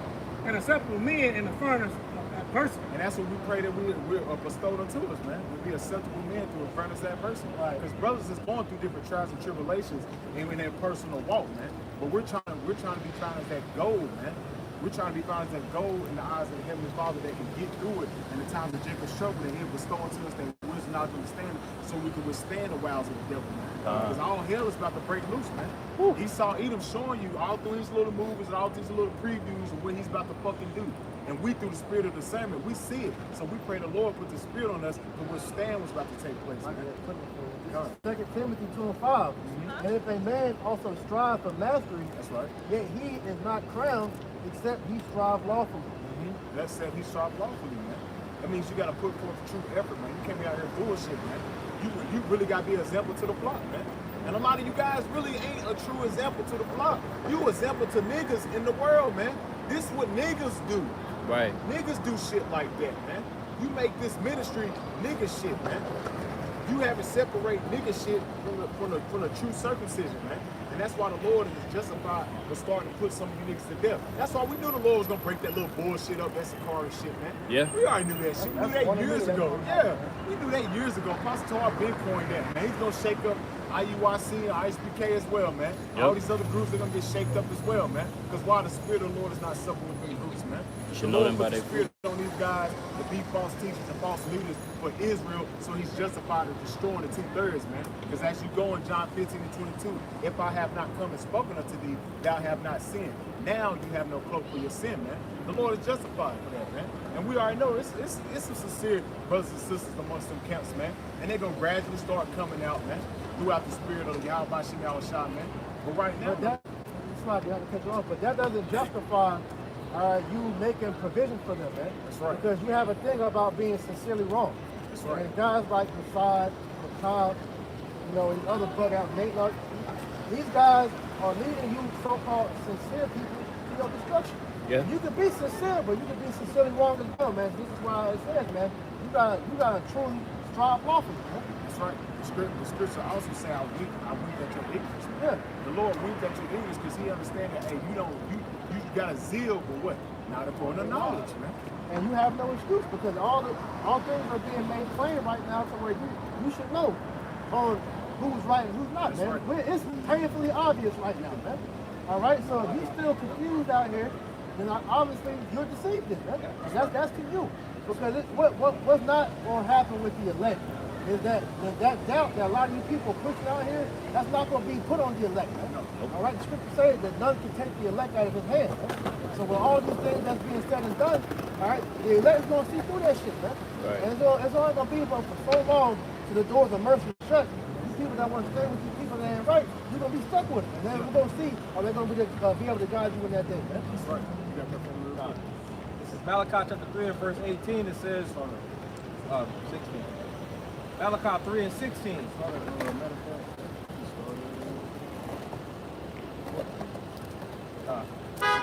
Malachi 3 and 14. Ye have said it is vain to serve the Most High. And what profit is it that we have kept his ordinance? And that's what a lot of these niggas say, man. It's vain to serve the Most High. Listen, y'all a little boring. Yeah, Y'all boring over there, man. That's the mindset of a lot of these niggas, man. Y'all Passover look boring. It was a solemn assembly, man. It wasn't nothing to be bragging and boasting about. It wasn't nothing to be broadcasting and passing out fucking flyers and shit. You ain't seen our Passover, man. Exactly. I'm gonna attend my Passover for $250. Exactly. Bring the With whole tax. household. Keep going. And that we have walked mournfully before the Lord of hosts. And now we call the proud happy. Yeah, they that work wickedness are set up. Yeah, they that tempt the Most High are even delivered. Yeah. Read that again. Read that again. Malachi 3 and 15. And now we call the proud happy. Yeah, they that work wickedness are set up. They that work witness are set up, man. You can clearly see that, man. A lot of these guys are set up through the spirit of Satan. That's right. Keep going. Yeah, they that tempt the Most High are even delivered. They that tempt the Most High even delivered. Keep going. Then they that feared the Lord spake often one to another, and the Lord hearkened, And that's the ones, the true sincere ones, man. The true sincere men of the Lord, man. Keep going. and heard it, and a book of remembrance was written before him, Which is the for Bible. them Keep going.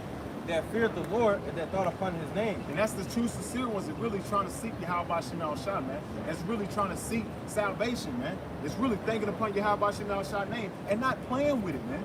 Not saying you call him what you want, bro. You ain't gotta call him that, bro. You can still call him Jesus.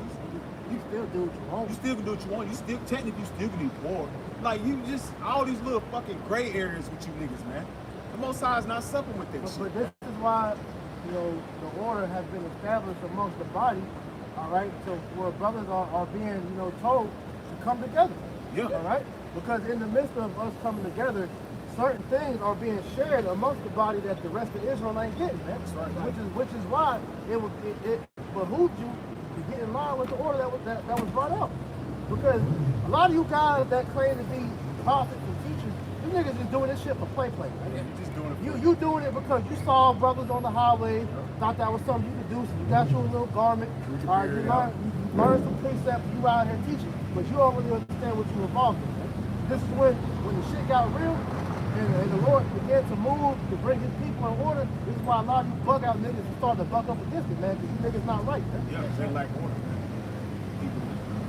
Verse 17, and they shall be mine, said the Lord of hosts, Just like Priest said, man, you can't pluck them out of the Most High's hand. Keep going. in that day when I make up my jewels, And that day where I make up my jewels, man, that's speaking on the remnant.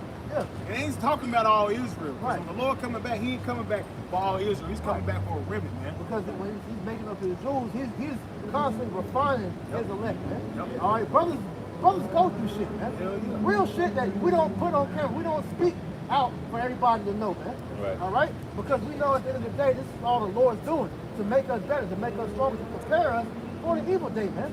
So why you niggas out here trying to make yourself somebody? We're out here trying to make it. Yep. It's a difference, man. Yep.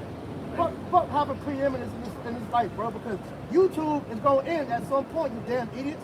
All right? So when YouTube is gone, all right, and you ain't got the ability to go out and light the streets on fire every day, then what? Yeah, Right. It's just gonna be you and the Lord then. They So gonna then be that's on you and the Lord in the dark knowing, hey, it was if you could have write it, but your ass was too powerful to pick up the fucking phone, man. Yeah. Or you were just full of unbelief. And now you trying to cast that unbelief on other people because your bitch ass can't take it, man. Right, but I'll go back to what the brother Mike said. You got be sincere about this thing. Your intentions got to be pure. And that shows these other guys, other camps, their intentions ain't pure when you this thing, man. They out for some other shit. Everybody ain't a prophet, man. No. Everybody ain't teach. Everybody's life not meant to be out here. And what is being shown is a lot of you niggas don't know nothing, man. You are parents. Yeah. You are parents, man. Just saying shit, man, just because it sounds good, man. Just winging it, bro. If I may add, a lot of guys, they do this thing here for filthy lucre, man. Yep. You know, to be seen by the females, to be seen by the word, to try to make yourself seem like you're deep, right? All you individuals out there are false prophets. Matter of fact, I want to read this if I may. This is the book of Ezekiel, chapter 14. I'm going to read verse 9 in NLT, and it reads, and if a false prophet is deceived unto giving a message, it is because I, the Lord, have deceived that prophet. Did you hear that, man? So all you individuals that's out here breaking down the scriptures wrong, you got the one guy telling you that, that Russia's going to rule for some short time. Where's that in the scriptures, We're man? gonna touch on that too. You see that? So all you individuals out there, false prophets, the Lord put the spirit on you to be a false prophet, man. Yeah. Tell you no. Because like you said, it's ulterior motives that are not being spoken of on what they're doing, man. That's But right. the main reason and what it is they weren't sent. That's right. Yeah. I'll read it again. Ezekiel chapter 14, verse 9 in NLT. And if a prophet is deceived to give it a message, it is because I, the Lord, have deceived that prophet. The Most High deceived you, man. That's what you see. A lot of you guys, you really think your attention is. You really think the Lord's spilling with you for confidence. The Holy Spirit's on me, brother. All that madness you just be saying, you just be spewing out your mouth. The Most High deceived your stupid ass, man. Yeah. And you gotta remember in the scriptures, the Lord, hey, he sent out lying spirits. That's man. right. Yeah. Matter of fact, I'm gonna get that. With Ahab, The Lord said the deceiver are his. Bring that out. finish that though. Yes, sir. This is the book of Ezekiel, chapter 14, verse 9 NLT. And if a prophet is deceived unto giving a message, because I, the Lord, have received that prophet, I will lift my fist against such prophets and cut them off from the community of Israel. So you individuals out there, you guys are going to be put together. Plain. Ezekiel chapter 14, verse 10 in NLT, it says, false prophets and those, see that, who seek their guidance will all be punished for their sins. Bring it back. Bring that back. Yep. This is the book of Ezekiel, chapter 14, verse 10, in the NLT, and it reads, false prophets and those who seek their guidance And those who seek their guidance, what's going to happen to them? will be punished for their sins. Will be punished for their sins, man. So all you guys that's following after these so-called leaders, you're going to get the same instruction that they're going to get. Fake elders. Yeah. You elder out of nowhere. Yeah. Fake elders. You guys, Johnny come lately, all you niggas, man. Go get Right. his clothes, man. Everybody that follows you, man. Right, because the scriptures speak about woe unto them that take counsel, but not of me. You know, the counsel, the true counsel of the Lord is coming through his true prophets. You know? So if you're taking heed to counsel that is outside of the scope of the true prophets, that's false counsel. That's not the true report. Yeah. So you've never been truly washed with the word accordingly. Yeah, because like I said, like the bar said it, a lot of these guys that came out here and tried to set themselves up to be somebody, you did it with a ulterior motive. All right, wanting to be somebody. Like I said, you want to be an elder, you want to be that top guy, a high priest or whatnot. But the guys that are put in this position that have these titles, they didn't seek that. The Spirit gave them that. This is Sirach chapter 7, verse 4. Seek not of the Lord preeminence, neither of the king the seat of honor. Justify not thyself before the king, and boast not thy wisdom before the king. And that's what a lot of people have done. Man. All right, you put it upon yourself and put yourself in a position of leadership. I mean, it wasn't earned. All right, this is why a lot of you guys are fucking out. When you go into that, they really would persuade in their own minds. They didn't have fear of the Lord. It's like you said, that preeminence, that means they, in their intention, they was going out, I'm gonna join this group just so I can be an elder. So basically all these guys could worship me. Yeah. That's the mindset of a lot of these so-called leaders of elders of Israel, man. That's the same shit they came into the camp with the intention of, I'm gonna be an elder. Or look like or I'm gonna come into this thing and I'm gonna be with the camp for a little bit and I'm gonna break off and do my own thing. Yeah, like, you got guys out there selling onesies and damn fitted caps. A lot of you guys are bugged the hell out. You guys still walking around the earth with dreadlocks talking about you a man of the Lord, man. Walking around here with edge up. You got guys out there shooting eating shrimp, pork, crabs, lobsters and shit. You know, don't you realize that the Lord put that spirit on you, man, to be a false prophet, man? They don't get it though. Because they think in their mind is right. That's why it said, justify not thyself before the Lord, and boast not of thy wisdom before the king. Because a lot of these guys that learn these breakdowns just get out there and just spew all what they know and try to show the world like they know something. That's Jake MO always. Man. Every time, yeah, exactly. That deep, man. Every time Jake gets some wisdom or knowledge, not with get knowledge that most people don't know, they want to go and tell somebody so they look like they deep, man. Exactly. Verse 6. Seek not to be judged. It's like seek not to be judged, not being able to take away iniquity, lest at any time thou fear the person of the mighty, a stumbling block in the way of thy uprightness. Man. But the point being is though, you shouldn't be seeking to be, this high rank, all right, for the body, man, because the Lord has order and rank set up for a reason. All right? But any guy that's out here that's doing that, and the Lord didn't send them, you have been given a false, what's the word? It's been a false prophet spirit that's been put on you. Go ahead. This is just name back real quick. This is Sirach chapter 1, verse 30. Exalt not thyself, lest thou fall, and bring dishonor upon thy soul. And so the Most High discover thy secrets, and cast thee down in the midst of the congregation, because thou camest not in truth to the fear of the Lord. Hey, look, it came is not in truth of fear of the Lord. The fear of the Lord is what? You didn't acknowledge. You didn't fear the Lord. You came with your own intentions, man. You came like, well, I'm gonna do this, and the brothers will lift me up. Then I will be like Nate. All that stupid ass shit, man. Keep going. Said, because thou camest not in truth to the fear of the Lord, but thy heart is full of deceit. Thy heart is full of deceit, man. You was already coming in at mind of how you gonna supplant. That's the mindset. I'm gonna supplant. I'm gonna wing it. I'm gonna wing it, and I'm gonna get in there. And I'm gonna start pushing this. We're gonna make some money, make a little merchandise, and the brothers doing a little video. That's what the shit was going on. You got gal in your heart. That's right. That's right. That's right. Yeah, that was true gal, like we said, man. And the true prophets and the true believers would have gal found in their mouth, man. This is the virgins. You got that real quick for me, bro. First John, 1 Timothy 6 and 4. This is the book of 1 Timothy chapter 6 and verse 4. But he is proud, knowing nothing. And that's a lot of you guys. You proud and you know nothing. Keep going. But doting about questions and strife of words, whereof cometh envy, strife, railings, evil surmisings, perverse disputes of men of corrupt minds, and destitute of the truth. And that's what you see going on, man. Corrupt minds and destitute of the truth, man. You trying to distort the word for your fame, fucking glory, man. Just so somebody can lift you up, man. Now you out here just winging shit, man. Oh man, that's right. How the shot gets the king, they rush on God back up. And then they go, where is that at, man? What are you doing, bro? But see, that shows you that Jake is still in a defeated mindset. Yeah. Because you saying some shit like that is pretty much you saying that, like, we never gonna have rest. Like, yo, I heard that, I'm like, damn. So we never gonna win. We never gonna have salvation. We never gonna win. Because that means that when we get the kingdom, we get the new bodies, for 1 second, we're gonna rise back up.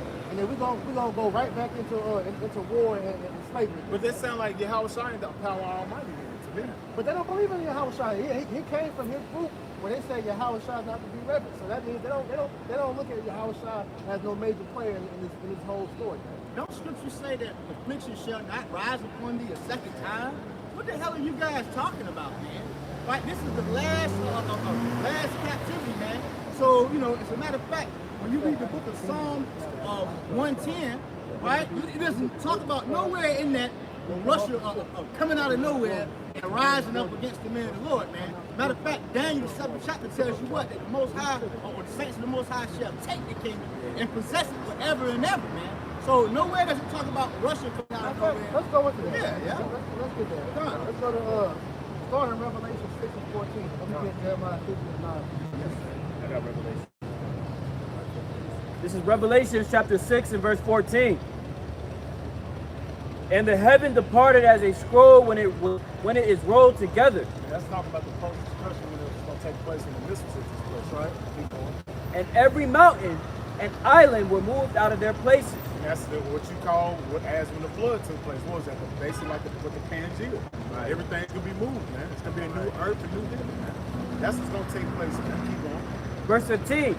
And the kings of the earth, and the great men, and the rich men, and the chief captains, and the mighty men, and every bondman, and every free man, hid themselves in the dens and in the rocks of the mountains. So Putin ain't gonna be in there. Russia, read that again. So I guess he got something different. But this time period, you gotta remember, this is also when the house stopped. That's what I'm saying. So they're different. I guess they're separate. And then we're gonna have a whole. He's gonna be in a bunker with all his artillery, waiting for Israel to get set. And he's gonna come out super soldiers and shit, with fucking transformers and shit. Get out of here, man. AR-15 shooting simultaneously. Yeah, on top of a bear. What y'all about to say? With a shirt on. Scripture say evil men. That's why the scriptures say evil men and seducers. It shall wax worse and worse, man. It's just not adding up, bro. Can we read that again, bro? Yep. Because it said the kings of the earth. Putin would be likened to a king, man. Yep. Come on, man. Keep reading again. Revelation chapter 6 and verse 15. And the kings of the earth, and the great men, and the rich men, and the chief captains. And these are all what you call your leaders of their empires, man. Keep going. And the mighty men, and every bondman, and every free man, hid themselves in the dens and in the rocks of the mountains. And that's what you call your bunkers, man, your retreats, man. Because they understand that the Lord is coming back. They understand what time we're living in when the missiles go off. And they understand that once the missiles go off, once they hit, that the Lord is going to return, man. Because that's according to Bible prophecy, man. Right. They didn't have that United Nations meeting with Ronald Reagan for no reason, man. I'm pretty sure the people for Russia was in that meeting when Ronald Reagan said that. He was addressing. He said, "Are we not all mankind?" He said, "If there was going to be an invasion from out this world, will we not all come together as mankind?" Saying that, look, nigga, they know there's going to be some outside force that's going to come back and wage war against the world, man. Because they know that Yahushua is coming, man. Verse 16, it said to the mountains and rocks, fall on us, and hide us from the face of him that sitteth on the throne, and from the wrath of the Lamb. Let's hide us from Yahushua, man. He right. Sit upon the throne, man. Keep going. Verse 17, for the great day of his wrath is come, and who shall be able to stand? For the great day of his wrath is come, who should be able to stand? Nobody, baby. So how is Russia gonna come up out of that? No way. There's no way. He said, who should be able to stand, man? You got another? Jeremiah 50. You bring out what you got. Somebody Jeremiah 50. It's Daniel chapter 7 and verse 13. I saw in the night visions, and behold, one like the Son of Man came with the clouds of heaven, and came to the Ancient of Days, and they brought him near before him. And there was given him dominion and glory and a kingdom, that all people, nations, and languages should serve him. Yep. His dominion is an everlasting dominion. Because this is speaking on Yahushua long before his father, man. He blessed and bestowed him with all dominion, man. An everlasting dominion. So when he comes to establish his kingdom on earth, that's it. Right. There's not going to be no uprising, no coups, no nothing. It's Yahushua's kingdom the Israelites will be joint heirs with for the rest of eternity. Right? As a matter of fact, before we finish that out, when you get that Luke, continuing on, it says, his dominion is an everlasting dominion which shall not pass away, and his kingdom that which shall not be destroyed. Go up a little bit, read that again. Let him hear that. Daniel chapter 7 verse 14. And there was given him dominion and glory and a kingdom, that all people, nations, and languages should serve him. And that goes into Isaiah the 2nd chapter. How all the nations going to come up to the nation of Israel and learn of our ways. Keep going. That also goes into Isaiah the 50th chapter, where all the nations that's to be subjugated under the Israelites going to be bringing us all their subjects. And also Revelation the 21st chapter, man. Come on, bro. You're going to suck the breast of the kings, but the kings just try to overthrow you at the same time. Yeah, because that's what's going on. It's a lot. You nigga, you tripping. Yeah. It's a lot of meat, man. You sure you want to do this? And if you ask me, I think a lot of them guys, they're going against the apostles, the elders, their doctrine, because they need subscribers.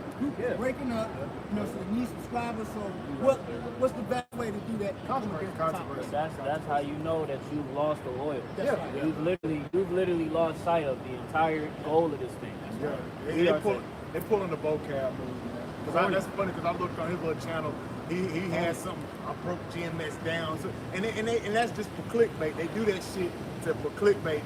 He's pulling the vocab move, man. But he's just trying to get, like the brother say, he's trying to get a following, trying to get a little name for himself. Right, and they're saying that, watching Apostle Hart break down Ezekiel 38. Knowing that Apostle Hart has many breakdowns in Ezekiel 38. We all have broke that down. It's hella videos of Apostle Hart. He done done this multiple times. Right. Apostle Gabar, Apostle Ramla, different elders. Brothers in this camp done broke that. Come on, bro. What are you talking about? You would think that Elder Apostle Hart been teaching over 40 years. You think he wouldn't have gotten to that chapter, man? What are you guys talking about, man? It's just showing that you individuals are just bug the hell out. You're winging it. You're winging it, and you're not on the level. Losing it, bro. It says, continuing on. You lost the oil, my G. Continuing on. His dominion is an everlasting dominion. His dominion is an everlasting dominion. Can you look at dominion from the blue? You can look it up to it, but I'm pretty sure it's going to say the same thing. Because right now, who dominion are we in right now? Esau. Thank you. And his dominion is not an everlasting dominion, because his dominion was only ruled for a short period of time. You read in Revelation, the 20th chapter, it tells you that. And go into it.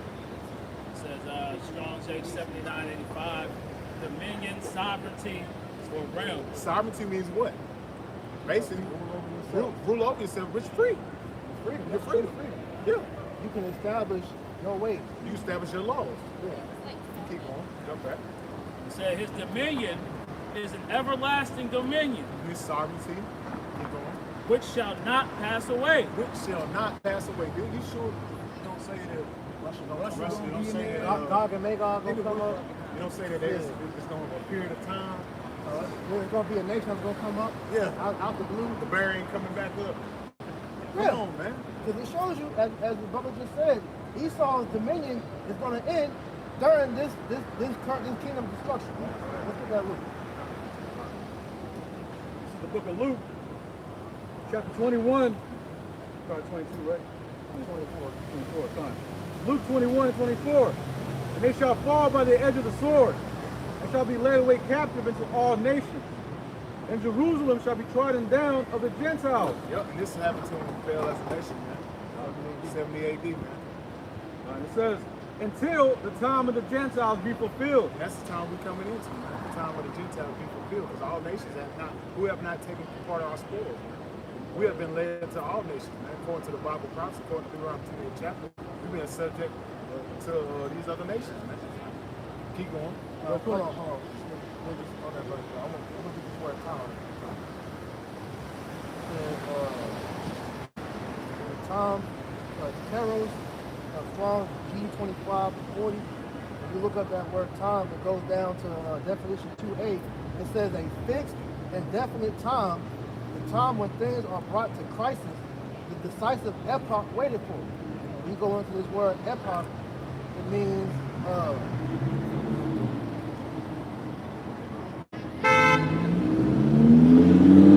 epoch says a period of time in history or a person's life, typically one marked by notable events or particular characteristics. So pretty much the time that we're waiting for is the end of Esau's rulership. We're in when Babylon the Great is destroyed by Russia. And the byproduct of when Russia and Babylon go at it, Russia's going to be destroyed too. Yeah, because they're still Edomites, bro. Not, when I say it's not the land of Russia, but the Russians are going to be destroyed as well as the Edomites over here because they're still Edomites. And Putin's going to be put in slavery. And the Edomites as a whole are not going to rise back up, man. When you go in second Esdras, did Jacob hold on Esau Edom's heel and was pulling him out of power?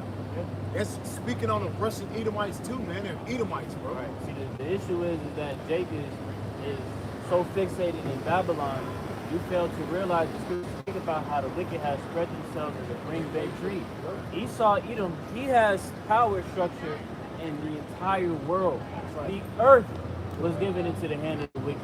So Esau's power, his hegemony, is going to literally be taken down at the return of our Lord and Savior Yahweh Shai. And that's why I made that statement earlier. It was like, Jake, act like we're never going to win. Right. Somebody get that where it says the Lord has an expected influence? Because if you saying that Russia's going to come back up, it's like, yo, when are we going to have rest then, man? Right. Like, that's the question that you want to, I want to pose to this nigga Hassan, bro, and everybody that's pushing that IUIC, because y'all saying that, it's like, yo, we're going to just continue to get our ass kicked more and more, man. The Lord didn't create our story to end with us being on the bottom forever, man. We're his chosen people, man. That's it. It's Jeremiah 29 and verse 11. For I know the thoughts that I think toward you, saith the Lord, the thoughts of peace and not of evil, to give you an expected end. Right. The Lord has an expected end for it, man, which is the kingdom, everlasting life, everlasting rulership, man. Right, and the NLT it says to give you a future and a hope. Right, so our future hope is an everlasting kingdom, man. Yeah. Uninterrupted rule. Not one where we got to put down rebellions over and over again. And on top of that, that's also saying that, look, we're going to escape the rulership, we're going to get out of the hand of Esau. It's going to come a time where we're going to finally be able to come out from under this damn devil and have our way with payback. So you're saying we're never going to get payback. We're just going to be slaves for this motherfucker forever. Just like earlier Yahshua was talking about where he went into this, man. I All right, you essentially saying that Russia is going to rise back up. You're essentially saying that the four beasts are going to come back again. That's not prophetic, man. Like, yo, how much longer do we have to sit here and be? Bro, so you're saying Esau is never going to be done away? Yeah, that's basically. That's basically what you're Obadiah saying. is not going to be fulfilled. Yeah, she was like that. Even those same individuals that say that our side is not worthy to be praised. Some individuals, they really don't believe in They don't. That's right. Was it? They believe in Esau either. Somebody trust that bad. Yeah. Continue that. Huh. This is the book of Luke, chapter 21 and verse 24. And they shall fall by the edge of the sword, and shall be led away captive into all nations. And Jerusalem shall be trodden down of the Gentiles, until the time of the Gentiles be fulfilled. All right, so you gotta realize that, look, from that moment of 70 AD up until now, all right, Israel has been freaking kicked out of that land, and we've been scattered and put under different captivities from these different nations, all the way, going from there, man. So you're telling me that at no point in time are we gonna be able to finally be at rest and establish our kingdom? What he's saying by saying that is that we're gonna enjoy, rest for a few minutes, a few seconds, and then Russia's gonna come right back. Esau's gonna come right back like, forgot about me? I'm back, nigga. No, bro, that's it for him. Once he goes down this time, then he's not coming back up. So Isaiah 45 and 17. But Israel shall be saved in the Lord with an everlasting salvation. Ye shall not be ashamed nor confounded, world without end. Right? So we're going to have a world without end, man. We're going to have eternal dominion underneath Yahweh Shai, man. There's not going to be a time where Esau Edom can even have an opportunity to have an uprising, man. Once this place goes down, it's over, man. Shalom. There is no Edomites that's going to rise up the second time after Yahweh Shai comes back and destroys them. Right? That's not found in the Bible. And matter of fact, you guys over there, isn't that Deacon you're pretty much guilty of Revelation 22, man. By adding and taking away from the scripture. So you're going to destroy that when you stop there. 45. In Jeremiah 50, verse 45, it says, Therefore hear ye the counsel of the Lord, and he hath taken against Babylon and his purposes. And he hath purpose against the land of the Chaldeans. Surely the least of the flock shall draw them out. And it's showing you right there that he said Chaldean is showing that we saw Edom's position of the leadership of Babylon, which is like the first. The Chaldeans was the richest. They're today the modern day richest of more like that. Surely he shall make their habitation desolate with them. Surely he shall make their habitation desolate with them, man. Showing that the Edomites are going to be destroyed. Mainly here in Babylon the Great in America, over in the land of Israel. At the noise of the taking of Babylon, the earth is moved, and the cry is heard among the nations. Right. The earth don't live to and fro. Right. So these smart hats are going to draw America into the fray to where World War III will be top. That's all right. Well, this says the state of, like I said, the state of Israel is going to draw America out into this war, all right, and then which will cause, World War III to take place as a whole, all right, and like I said, when these missiles come down, all right, the whole earth is going to feel the destruction of Babylon. That's taking place right now, because why you think Mr. Benjamin came over here? That's what he was talking about. I did a lesson on that the other night. He basically said we need the tools and the supplies from America so we can basically finish out the job. That's what he said. That's literally, go watch it. He said we need to finish out the job. Because they want that whole land of Israel for themselves. They can complete what they think is the prophecy of the them, third temple. of getting that third temple. Yeah. But that's not what happened. Nope. It's not. All right? Go down there. Jeremiah chapter 51, verse 48. Then the heaven and the earth and all that is therein shall sing for Babylon, for the spoiler shall come unto her, from the north, saith the Lord. Yeah, the north being Russia. All right? So Russia is pretty much, being put up as that main enemy for America, to pretty much, bring in World War III. As all these different countries that began to side with Russia, all right, the playing field is being set, all right, to pretty much, you know, the bear come in and pretty much take down, you know, the horde, man. Right. Yeah, let's get Isaiah 13:7. Stay where you at. This is Isaiah 13 and verse 7. Therefore shall all hands be faint, and every man's heart shall melt, and they shall be afraid. Pangs and sorrow shall take hold of them. They shall be in pain as a woman that travaileth. They shall be amazed one at another. Their faces shall be as flames. Yeah, okay, this is talking about when these missiles hit, man. They see the missiles coming. That's what's going to take place, man. Isaiah 13. Oh, 17. This is Isaiah 13 and verse 17. Behold, I will stir up the Medes against them, which shall not regard silver, and as for gold, they shall not delight in it. No, the Medes represent Russia, man. They ain't gonna regard your gold or your silver, man. They ain't gonna care for that shit, man. We're coming to the time that, hey, all that stuff is not gonna matter, man. As the scriptures say, riches profit nothing, damn right. You know that's talking about Russia because when you look at the ancient map, Russia is in the land of the Medes today. That's right. All right. So when you do this stuff, like I said, the Bible speaks of symbolism and all that. That's the modern Russia is there now. That's right. They're in that land now. Occupying that. And we see a manifestation of that happening with the BRICS currency being Exactly.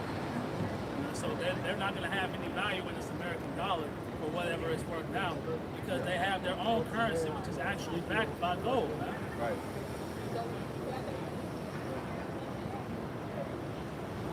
Jeremiah 51 and 11. Make bright the arrows, gather the shields. The Lord hath raised up the spirit of the kings of the Medes.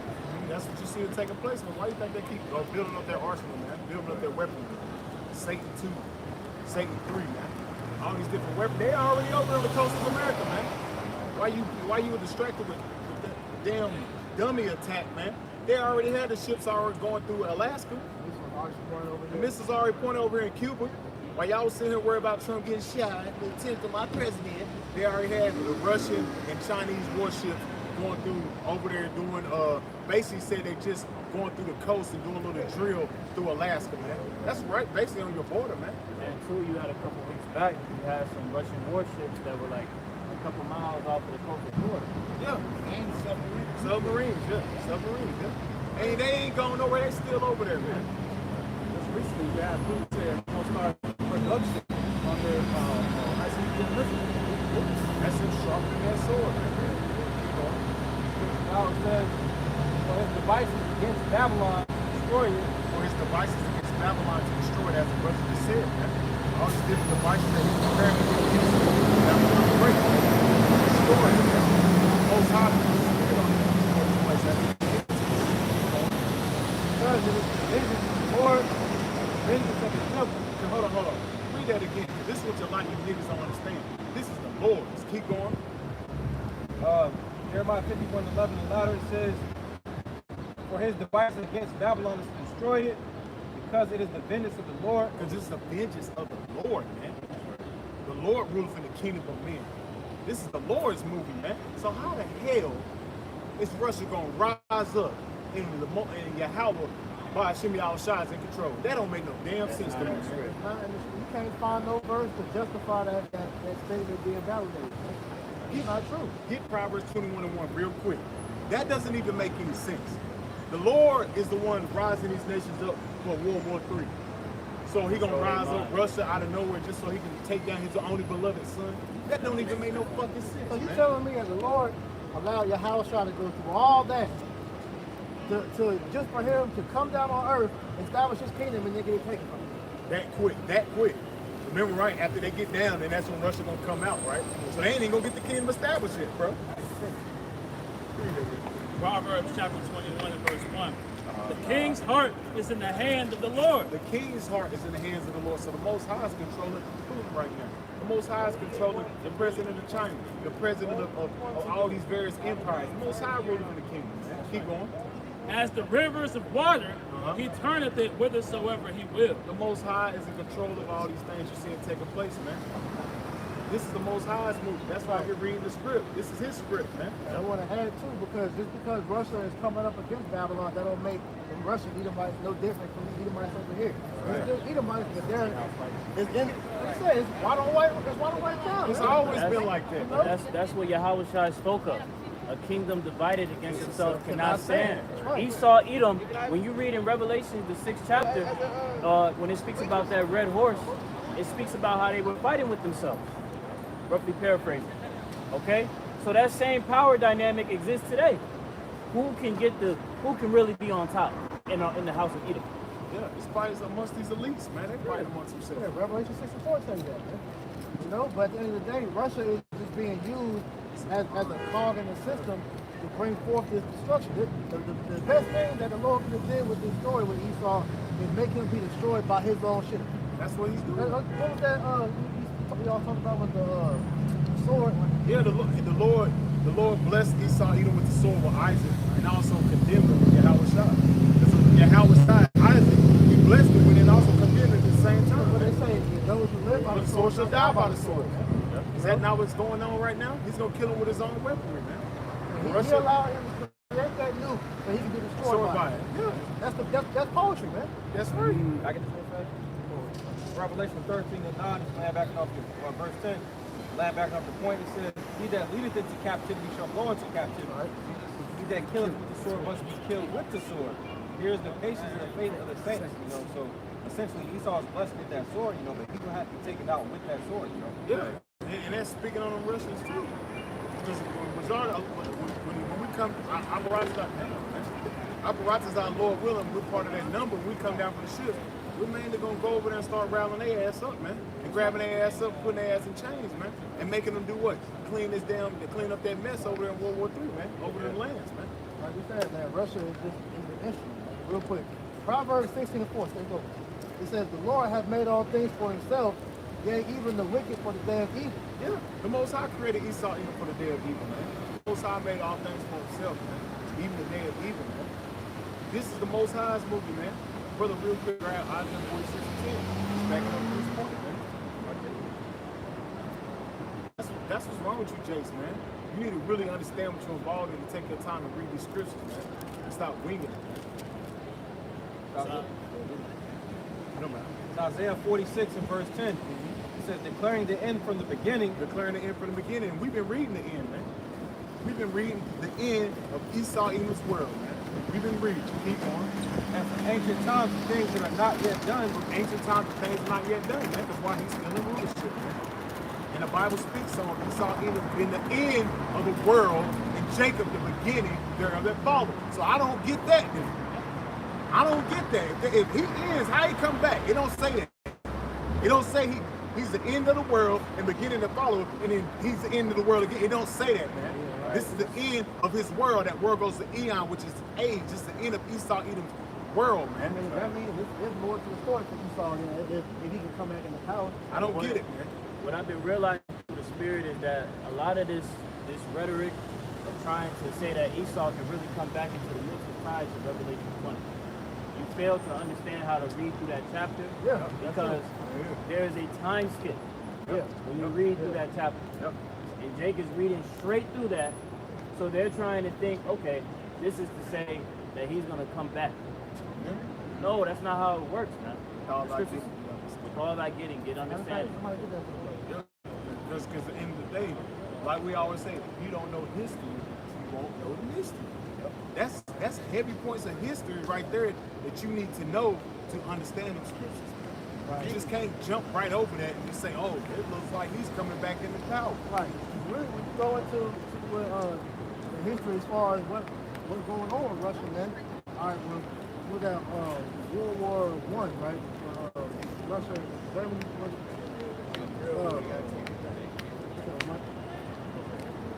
with Russia, the Soviet Union. Oh, the Soviet. To World War II, all right? Well, after, Russia pretty much all that little shit broke up, all right? Russia is they've been trying to get back into that dominant power since then, man. And so what is going on right now with Russia becoming a guard to all these different nations is pretty much, rallying the troops, for lack of better words. They're being stirred up to bring themselves back to that same spirit that they had back then with the Soviet Union. Right. Which is why Ezekiel 38 is coming to pass now. Right, That's not a future prophecy. That's going on right now, man. And if I could add to you, part of the beast system, as we know, entails NATO and the EU. The North Atlantic Treaty Organization was created as a nation treaty amongst nations to counteract the USSR. So that grievance between the beast and the bear, that's not something that's going to be rehashed. This is the time now where we're going to see that fulfillment of Ezekiel the 38th chapter. Finishing out. Isaiah 46:10, the latter it says, I have spoke, Slot. 46:10 it says, my counsel shall stand and I will do all my pleasure. Get Ezekiel 38, 3 verses, 1, This is the book of Ezekiel, chapter 38, and verse 1. And the word of Yahweh came unto me, saying, Son of man, set thy face against God, the land of Magog. That's speaking on over there, what you call the land of Russia, the land of God, the land of Magog. Speaking on when the Japites is ruling over that land at a period of time. Right. Who are the modern day Russians? I believe when you go into how you say that in Hebrew, Rashad, pretty much like a prince. You know, with the Russians, like that's two different people. That's the same history. You know? Verse 2, it says, Son of man, set thy face against God, the land of Magog, the chief prince of Meshach and Tubal. Meshach, Tubal, keep on. It says, and prophesy against him. Hey, prophesy against him, man. Because at the end of the day, that's what we're going to. With the Russians are still going down. Yeah. We're still telling them, because when Esau, Edom goes down, guess what? They go down too, because they're Edomites, man. Yeah, hey, who when they ain't going to be the next superpower once America is destroyed? No.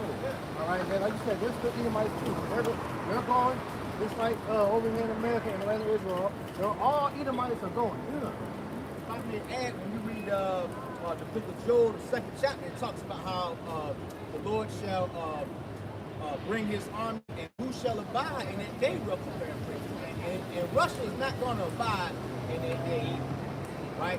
When Esau goes down, Russia is a part of that. Hey, and the proof of that, Revelation the 19th chapter. So when Yahweh shall return, what's going to happen? He's saying he's taking many crowns. I got precept. This is the book of Revelation, chapter 19. I'm going to jump straight to the point, verse 12.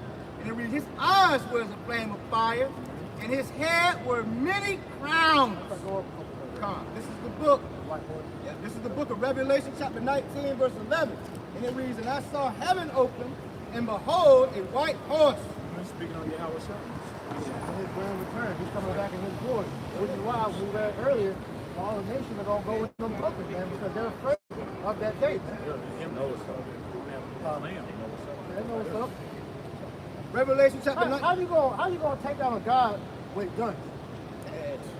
Fuck out of here, man. Bro, y'all, man. Y'all hit it. Bro.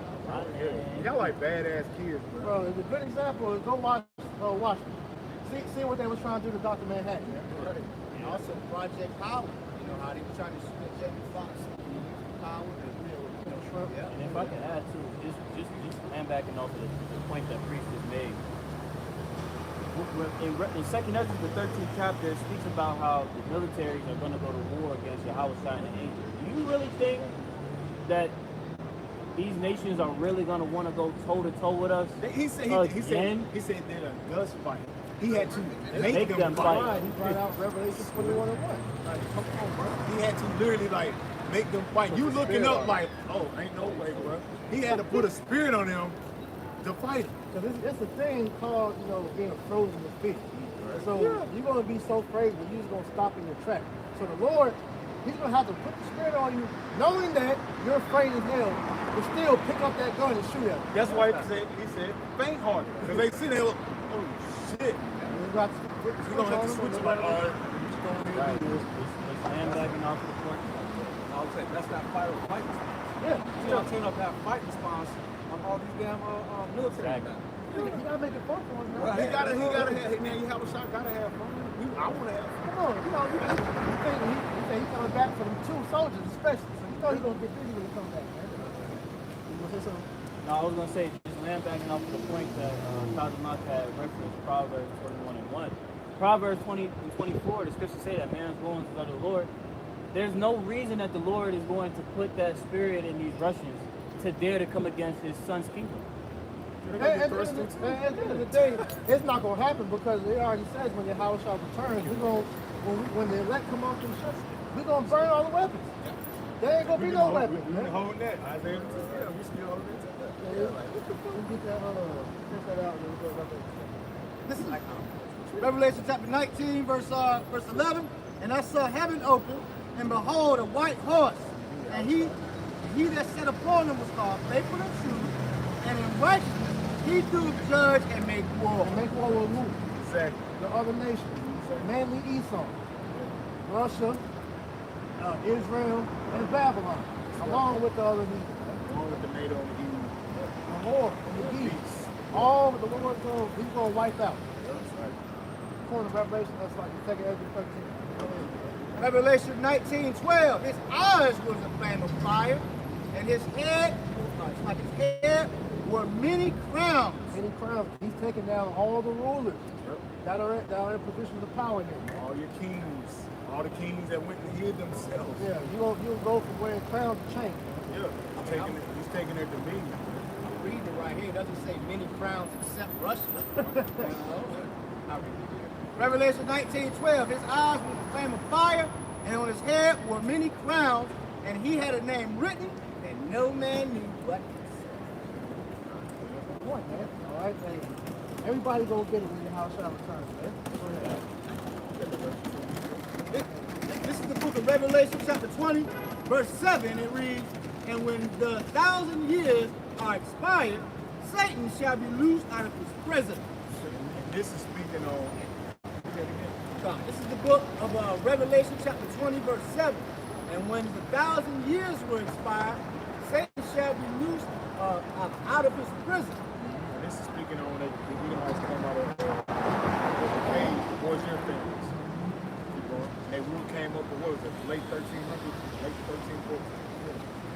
Renaissance era. Renaissance era. So, After the Israelites were ruled under the darkness, this was their rise back to power. This is the book of Revelation, chapter 20, verse 8. And shall go out to deceive the nations. yeah, that's what Esau Edom did, man. With his Puritans and went out to the world, put up his false images, things like that, enslaved the nations, and making them serve Cesare Borgia. Revelation chapter 20, verse 8. I'm going to read it again. And shall go out to deceive the nations which are in the 4 quarters of the earth, Gog and Magog, to gather them together to battle, the number of whom is the sand of the sea. That's what you see, man. The Lord is gathering Gog and Magog for the night of battle. Bring it in, Ezekiel 38. That's right. That's right. Yes. Let's drop that.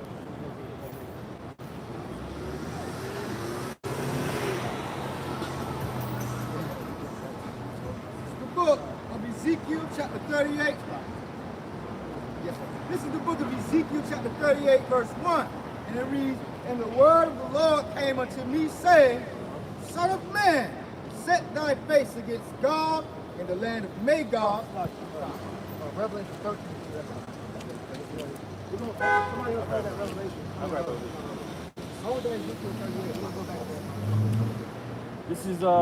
This is Revelation chapter 13 and verse 2.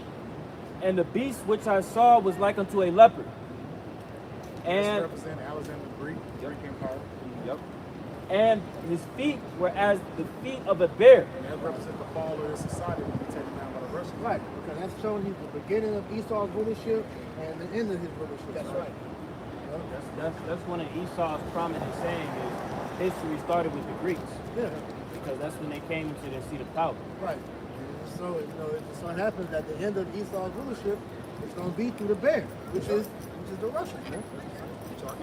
Right. When you look at the word bear, all right, what's over here?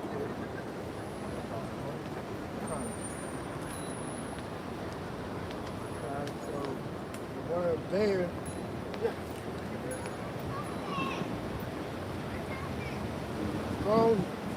7:14 or 15, it's Arctos. It says bears, and when you go into the root word, which is the same word, archaeos, it says the definition A. It says to be strong, to suffice, to be enough. It says to defend.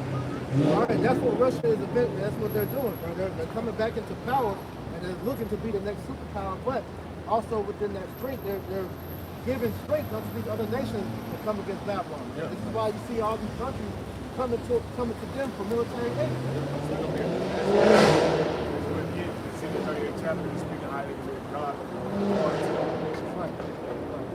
Start to see that guy Kim Jong-un and Vladimir Putin doing more and more business, man. Doing more business together, you know, supplying each other with weapons and all of that. Right? This is the book of Ezekiel. Ezekiel 38 and verse 3. And say, thus saith Yahweh, Bahashim Yahweh Shah, behold, I am against thee, O God. See, the Lord is against thee, O God. So how the hell they're going to rise back up? The Lord is against them. Because when you go in the start of the chapter, he still says, set thy face against the land of God and make God.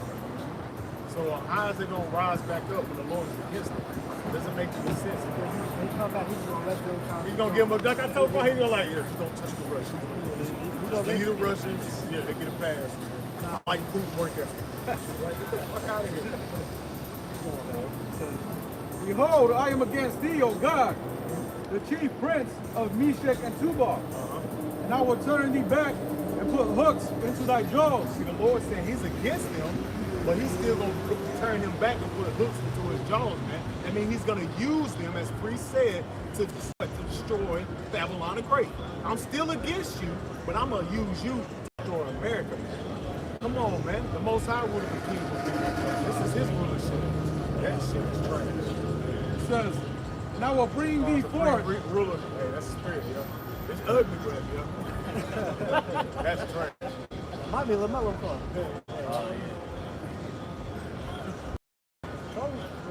Ezekiel 38 and verse 4.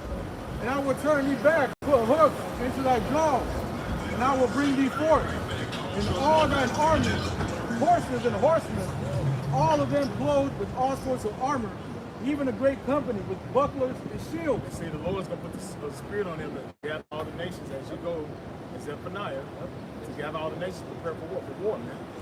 And as you go in the book of Revelation, he's gathering all the kings of the east, river Euphrates. That's what the Lord's doing. Read these chapters, man. Keep going. All of them handling swords. All of them handling swords. That's why they always do joint drills. That's why they always do military drills. Russia just did a drill months ago in Mexico. They have Russian military equipment in Mexico on your border right now, man. Come on, man. Keep going. Showing how the Lord has really set his face against God and put that in his jaw, where I have military equipment in Mexico. I have my submarine station over in Alaska. I have my submarine station over in Cuba, and also on the border of Florida, man. So you're surrounded. So the Most High already put that spirit on him. He's just waiting on the point of time where he's going to make him shoot the missiles on this place. That's right. And when you read this in the text commentary, it says, whatever God's own motivations for attack and invasion might be, there will always be an overriding divine purpose in this. Because the Most High will live in the kingdom of men. The Most High is in control of this, man. As we read in Isaiah the 46th chapter, man. It's the Lord's pleasure that they're in the end from the beginning. This was written in Ezekiel, the 38th chapter. That was over 2,000 plus years ago. Come on, Jay. It shows you that niggas that's saying that Russia's going to rise back up, you're a false prophet. Yeah. What we're going into is speaking prophecy in play, which means that these things that we're talking about, we're going to see come to pass. What you're talking about is not coming to pass. Ezekiel 38 and verse 5. Persia, Ethiopia, Persia, Iran, Ethiopia represent the Hamites. and Libya with them. Libya, Hamites. All of them with shields, with shield and helmet. And which the military arsenal. Keep going. Verse 6. Gomer Turkey. and all his bands. Gomer represents Turkey. Keep going. The house of Togarmah of the north quarters, And also a Hamitic nation. Keep going. and all his bands and many people with thee. Keep going. Be thou prepared and prepare thyself, thou and all thy company that are assembled. Yeah, because all these nations are assembling themselves and setting themselves array to shoot missiles on America, man. Keep going, because when you got to think about it, this is going to be simultaneously, man. When the missiles are shot, that's when you're going to see the return of our Lord, man. Yep. This is all going to happen simultaneously. Our brother, make sure we hold the 2nd Ezra, the 13th chapter. Okay, come on. It says, and be thou a guard unto them. And be thou a guard unto them. So Russia, the Most High put the spirit on Russia, as the brother just read, a divine entity has put the spirit on them to raise up and go and build up their military arsenal to fight against America, man, and all the nations with them. Why you think they got a BRICS alliance, man? Because this is all backed by money. It's always money involved, man. All for what purpose? To take down Babylon. That's right. That's right. You see, even like all the global tensions you see, it's most of the time it's a proxy situation between Russia and the United States. And it's been like that for a long time. That's why all these movies wasn't always America versus It's Russia. Russia, man. It's always been like that. Always. And I'm pretty sure they make their movies the same way over there in Russia, the same way they do the United States. They make United States the bad guy, and they make Russia the bad guy over here. Propaganda. The elites, they have to make Putin the boogeyman to justify what they're doing and bringing a new world order. Because one thing we say about all this, it's all theater, man. It's all the elites they're the ones behind all this. Because Putin is just a puppet. Like how Biden or Trump, Kamala, whoever about to be in office now, they're all puppets. They're set up, all right, to set the stage for the new world order to be brought into place. But it's all the Most High behind it at the end of the day. That's making all this come to play because it's setting the stage for the real new world order, which is the kingdom of heaven, the kingdom of Yahweh Bashim Yahushua. This is the book of 2nd Ezra, chapter 13. This is the book of 2nd Ezra, chapter 13, verse 1. It reads, and it shall come to pass, and it came to pass after 7 days, I dreamed a dream by night, and lo, there arose a wind from the sea that it moved all the waves thereof. Verse 3, and I beheld, and lo, that man waxed strong with thousands of heaven. That's speaking on Yahweh Shai. You read that in Revelation, man. First chapter, man. Also, James, this chapter coming forward, That's right. Go to army. Go to army. We coming back with all the chariots, man. Those are angels. 2nd Ezra chapter 13, verse 3 in the latter.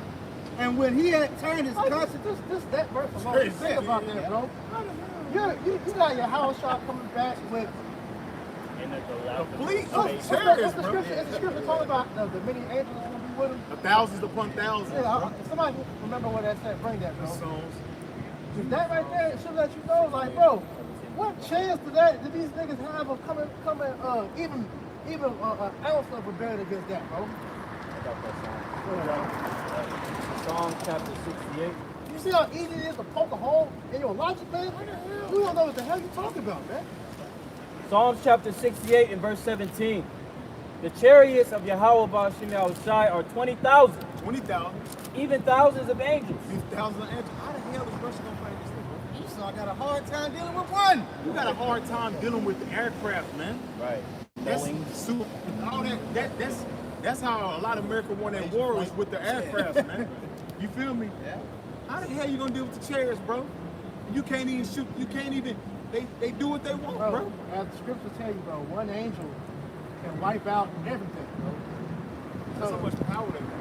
So that amount of force, the Lord's bringing everything out on the last new rock. I'm going to show you why He's doing it.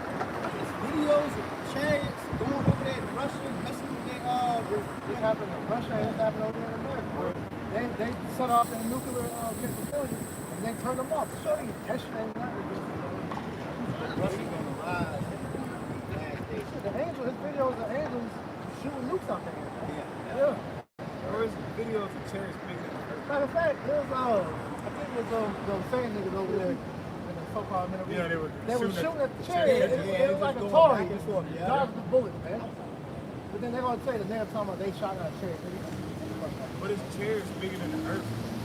So how the hell? Come on, man. Stop. This is not Independence Day, bro. You're not gonna get on the ship and blow and just get the bomb in there and blow it. Like, it's not happening, bro. Not happening. Stop it. Just stop it, man. This is some help, bro. Like, this shit is getting out of hand, bro. The scriptures talk about talking about sense. Get the hell out that damn milk, man. Go back to the They ain't milk. on no And I'm talking about them mamas. Go back to the milk, bro. Back to the titty. They on Similac. Yeah, he It's on too deep for me. he on that damn Similac, man. I'm talking about that formula. This is the book, GMO titties. This is the book of 2nd Ezra chapter 13, verse 3 again. And I beheld, and lo, that man waxed strong with the thousands of heaven. Speaking on Yahweh shot, man. When he come with that white rooster. And when he turned his countenance to look, all things trembled that were seen under him. So he said all things tremble. So the Russians didn't tremble though. They big bad, they wrestling bears and shit. Back in their mind, We could take them. We took down. you must go Russia to take them. We took down Rocky. Get out of here, man. Keep going, bro. This is the book, 2nd Ezra chapter 13, verse 5. You gotta have fun with this thing. That's right. Stand around lips, man. And after this I beheld, and lo, there was gathered together a multitude of men Yeah, okay. out of number from the four winds of heaven to subdue that man that came out of the sea. So, the Most High put the spirit on him. Yeah. Okay. This is Revelations 19 and 19. Gone. And I saw the beast and the kings of the earth and their armies gathered together to make war against him that sat on the horse and against his army. And that's speaking on the kings of the earth trying to come against Yahweh. Where they're going to go against Yahweh, they're going to fail. And that's fulfilling what we brought out, speaking on Ronald Reagan. That's going to take place. They know that. They know what's coming. Why you think they're trying to fucking flee, man? They ain't trying to go against that, man. Why you think the scripture said they gonna, hide us from the him that sit upon the throne? Right. They know that, man. They don't want to go against They don't that, got man. they don't have no fighting chance. They didn't say in the scriptures, we shall rally ourselves. No, they know they're gonna lose. Right. They not just building bunkers, just say, let's build a bunker. No, they know they're gonna take an ultimate L. Right. That's written. All this hell ever known your name. That's why they're storing up seeds in the ship and caves and all that. Yeah. Thank you for that. That's what I was going to say about lightning. Yes. I beheld Satan as far as lightning. Lucifer. You know how quick lightning comes and goes, bro? Yeah. And that's the instant that you're going to come out of power. And that's speaking on the Russians too, man. Rags to riches. All Edomites will fall. Yes. Say kings except for Russia. It didn't say American Edomites. It said all. Israeli Edomites. Yeah. Hopefully Israeli and American Edomites is going to fall. No, man. It's going to go.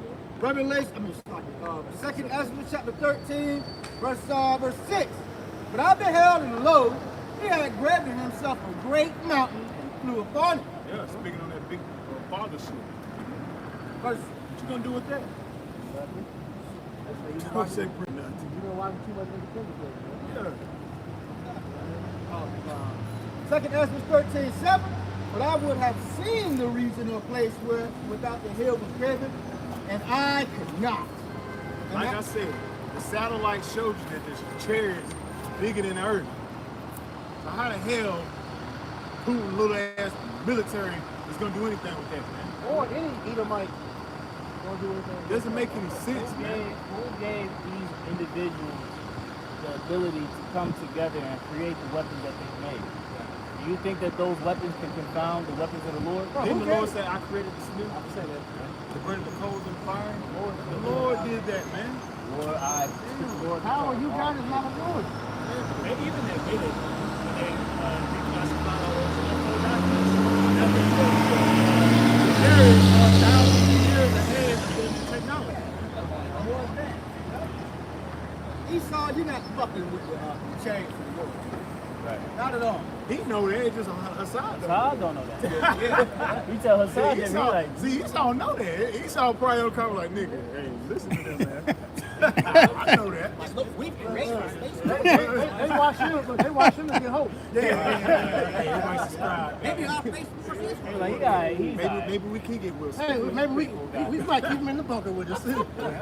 Tell us some stories so we can go to sleep at night. I see very well.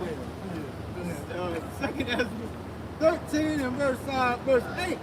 And after this I beheld, and lo, all they which were gathered together to subdue him were so afraid and yet durst fight. They were so afraid that thus fight, the Most High had to put a spirit on them to fight against him because they knew they was through.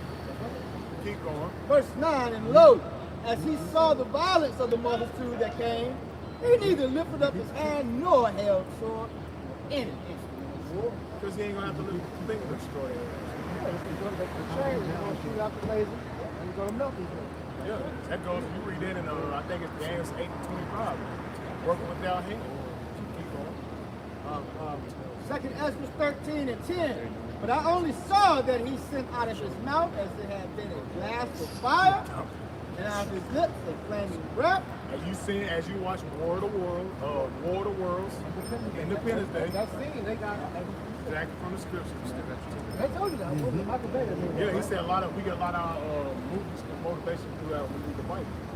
Inspiration. I can read this real quick. This word "durst" goes into the word "dare," and it says, especially by asserting or implying that one lacks the courage to attempt a challenge. Wow. So they get provoked to action. So that's how you know the spirit is going to have to be put on them to attempt this thing. Right? So then why would, after the Lord put the spirit on them to fight back that first time, why would he then put the spirit on them again to fight back after they get destroyed? If the thing I don't get, if he destroyed their ass, how they gonna fight back? He's gonna destroy them. Yeah. I'm not getting that. He's gonna shoot the laser beams out and destroy their ass. So how they gonna stand up, fight again, and destroy them? Because according to him, after this Americans destroyed, all right, it says that after we go up to the ships, when Israel delivers, that destruction and deliverance is going to be simultaneous. So he says that once we go up in the ships, all right, we're in the ships for however long we're going to be in the ships, we come back down, okay, we're going to be gathered together in the wilderness after we come back down, and then Russia's going to hop back up and stop them, wherever they are, out of the bushes or whatever, and they're going to fight. That's a lot of Could you drop that? confusion. Go to Revelation 21. Confused right there. Because you guys think about it, as we've been saying this whole lesson, all right, you're saying that when we come out them ships, how is Israel coming out them ships? Let's go with it. Yeah. This book of Revelation chapter 21. And I saw a new heaven and a new earth. For the first heaven and the first earth passed away. We're just talking about this word. And there was no more sea. That also entails the rulership of this world. Yeah, this whole hegemony. Esau, Edom's world is gonna pass away, man. Because like we read it in Luke, man, the time of the Gentiles is being fulfilled. That's right. All right, so it's it. All right, so that new heaven, new earth. All right, is Israel in the power seat. All right, that first heaven and first earth that passed away is Esau. All of Esau. All right? Not just the American Edomites, all Edomites. You had your run as the British, French, Spanish, the Americans, the Europeans, Greeks, the the Khazarians, the Romans. You didn't have your run, man. It's done. It's over with. Amen. And there was no more sea. So once we go ahead. And I saw John saw the holy city, New Jerusalem, coming down to the Most High out of heaven. New Jerusalem, man. And what is that talking about? Look in 1 Corinthians, the 15th chapter, starting at verse 49. New Jerusalem meaning what? We're at Jerusalem, he's before the place. We're going to be, all right, we're going to get new bodies. All right? Fashioned to his image, man. Okay, so you ain't going to be dealing with the average so-called evil Jew that man. You're going to be dealing with extraterrestrials. All right? Gods, man. I got that. 1 Corinthians chapter 15 and verse 49. And as we have borne the image of the earthy, we shall also bear the image of the heavenly. Right. So we're going to have heavenly bodies, like the angels, like the body that Yahweh Shah coming back with. Man. We're going to be given our new glory, which is those new bodies. Man. All right. Go ahead. Verse 50. Now this I say, brethren, that flesh and blood cannot inherit the kingdom of Yahweh Ba'ashem Yahushai. Neither doth corruption inherit incorruption. Behold, I will show you a mystery. We shall not all sleep, but we shall all be changed. Right, we shall all be changed, because when you see this, or when you read this, you got to understand. Wisdom of Solomon, the 5th chapter, tells you that everybody in the world is going to see Israel being taken up, be elected into those ships, man. So just as miraculous as taking up is going to be, just imagine how it's going to be when we come down. Go ahead. Verse 52. In a moment, in the twinkling of an eye, at the last trump, for the trumpet shall sound, and the dead shall be raised incorruptible, and we shall be changed. We shall be changed, man. All right, the dead in your house shall be raised up, and all the elect will be raised up in those ships, man. That's right. We will shed these fleshly bodies and put on this celestial body, man. When we come back down, all right, when we come back down, this is God's lowercase g that you're going to see. And that they're going to be fearing just like they fear when they see the house shop.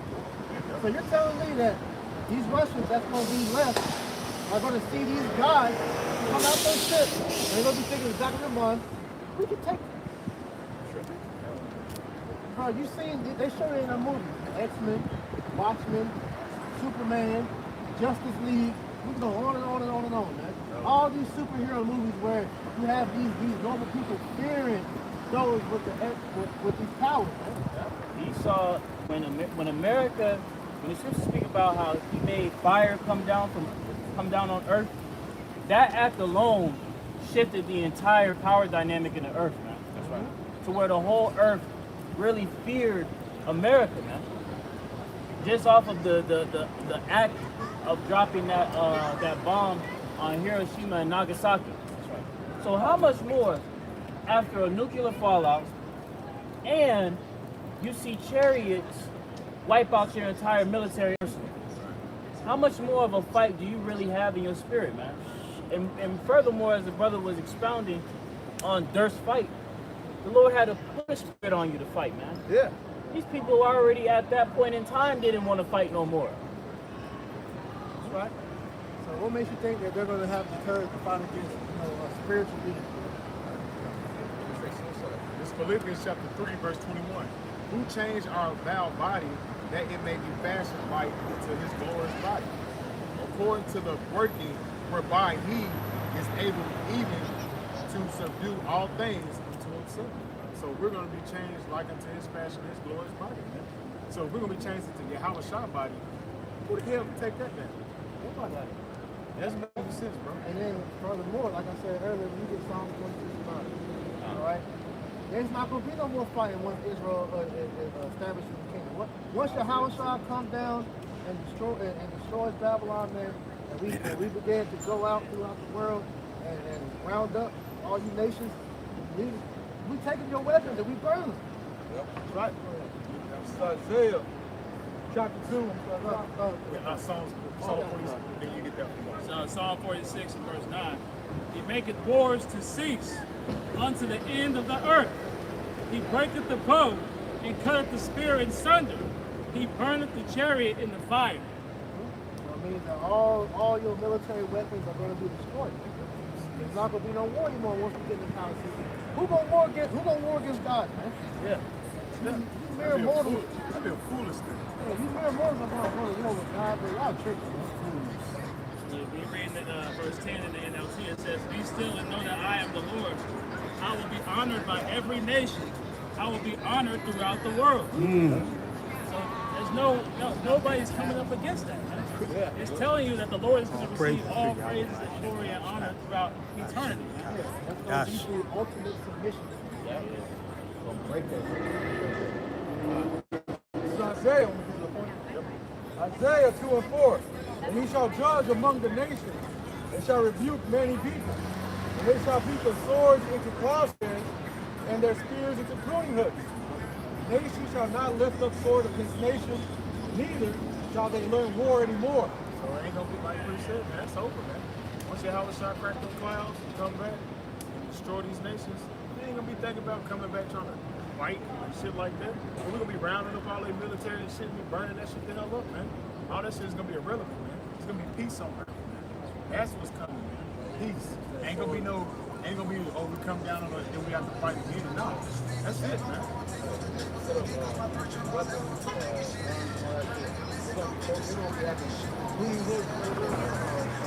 Agricultural tools. That's the business of the first. Like, when you read the other scriptures, the Lord said they should turn their thousands and twenties into swords. Right. Now they're gonna turn their swords back into ponies. They gotta go and make our money. They gotta go and give us something now. You ain't gonna have fun with it. You're gonna be agriculture. You're gonna be building a kingdom. Yep. That's it. Continue on talking, man. All right. Let's show you have no chance of coming back to power. Because hey, we're gonna set order on the earth. Which when you read that again that chapter, that's what that goes into. All right, the governing body of Israel is setting the order on the earth. And furthermore, you get what's that Proverbs 29:2. I want to say righteous are the authority of people of choice. Oh, okay. It's Proverbs chapter 29 and verse 2. When the righteous are in authority, the people rejoice. But when the wicked beareth rule, the people mourn. Why the people are going to rejoice? Because there's not going to be any more war in the world, man. All right? There will be eternal peace through Yahweh, man. All right? And we had a preview of that when King Solomon ruled, man. There wasn't any war throughout his 40 years of bullshit. All right? So that was the preview for the kingdom of heaven.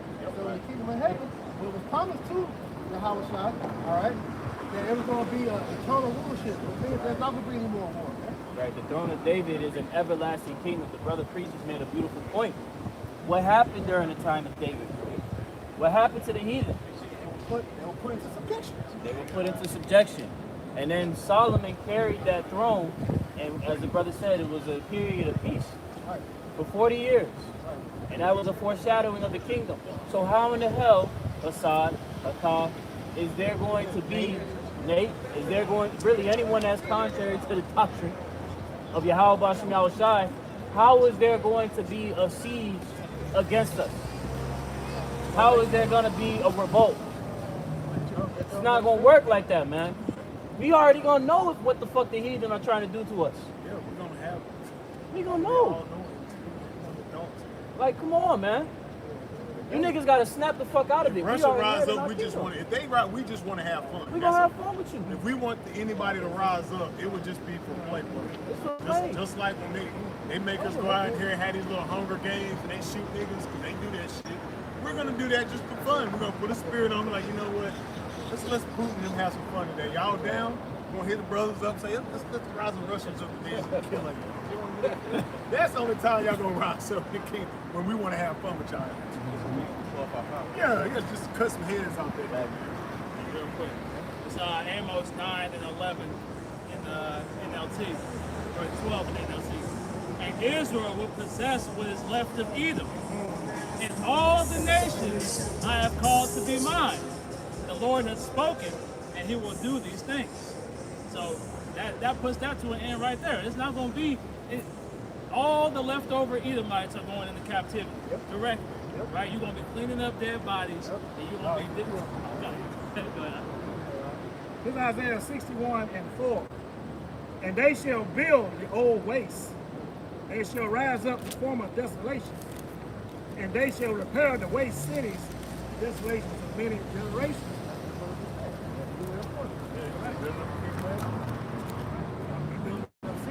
We built y'all. We out here as a slave. We built the foundation. Yeah, but y'all gonna build the foundation and everything. Y'all gonna do it all. Y'all gonna build everything. Only day off you gonna have is the family too. You know, Israelites gonna be working in the kingdom. No, your ass gonna be making big rocks and little rocks. Small rock, stone, Mix them up, make them big.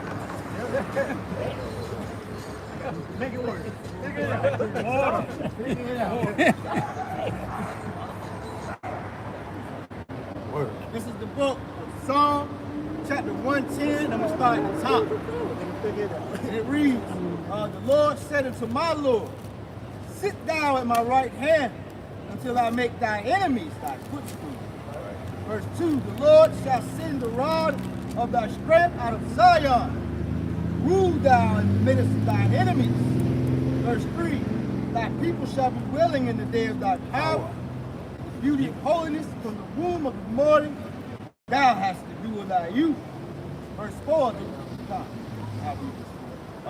Psalm chapter 110, verse 4. It reads, the Lord hath sworn and shall not repent. Thou art priest forever after the order of Melchizedek. Melchizedek. Verse 5. This is the book of Psalm chapter 110, verse 1. It reads, the Lord said unto my Lord, sit thou in the right hand until I make thy enemies thy footstool. You see that? So Yahweh Shai is literally sitting with Yahweh, man, right, waiting until Yahweh to give him that word, man, to destroy this place, man, which is America. You see that? Primarily. Yeah, he said, making my footstool and making all the nations to be subjected. That's right. Verse 2, and it reads, the Lord shall send the rod of his strength out of Zion. Yahweh Shai. That's right. Right hand. That's right. And through him, everything will be subjugated. That's right. Right here. So, you know, it says, rule thou in the midst of thine enemies. You see that? And who was our enemy, man? Right? Esau, Edom. Yeah, along with the other nations, man. Don't say Russian. Yeah. They don't divide. Exactly. They're fucking Edomites. It didn't. This Lord tribe didn't, of the Edom. Lord didn't divide and say, you know what, you Judites is gonna, you know, you're gonna serve out the hardcore slavery. You Northern Kingdom, you're good. No, we all went fucking captivity. Right. We all got our ass whooped. We still got our ass whooped. And that's So exactly how. one more so Esau. Right, because the scriptures speak about that in Deuteronomy 30 and 7, right? How these curses will now come upon your enemies. It ain't gonna be no respect of person when the judgment is dished out and delineated to these various nations. Everybody gonna get that smoke. 2/3 got smoke. Shit. Hey, our kings wouldn't mistake, man. You know? The Lord, when he judges nations.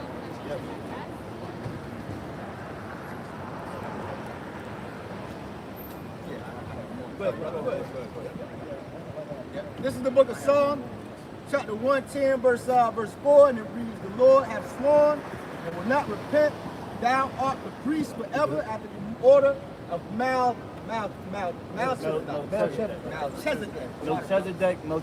Malak Tazadok, saying the Hebrew king of righteousness. Which, if you are, have the ear to hear, that's Yahweh Shai. That's right. Verse 5, the Lord at thy right hand shall strike through kings in the day of his wrath. You see that? represents power. That's right. Verse 6, he shall judge among the heathen. He shall fill the places with dead bodies. He shall wound the heads over many countries. He shall wound the heads over many countries, man. That's including Russia as well. That doesn't get them no reason to say they're not gonna destroy. Verse 7, he shall drink the brook in the way, therefore shall he lift up the head. You see that? So Yahweh Shai, right, when he's come back and destroyed Esau, Edom out of his rulership, there isn't going to be anybody else that's going to rise against them, man. Period, man. Right? So you guys, you know, Deacon Hassad, you err not knowing the scriptures, man. Right. Period. You need to repent from that, man. Yeah. You need to repent. You need to make a public statement and acknowledge the error that you taught, man, and break down those scriptures correctly. Because it's a heavy offense that you're bringing upon yourself and those that follow you. The scriptures speak about how the blind follow the blind, they both shall fall into a ditch. That's a dangerous situation you're gonna find yourself in. This is Daniel 7. I'm going to get to the point. Verse 26. This goes into that fourth beast.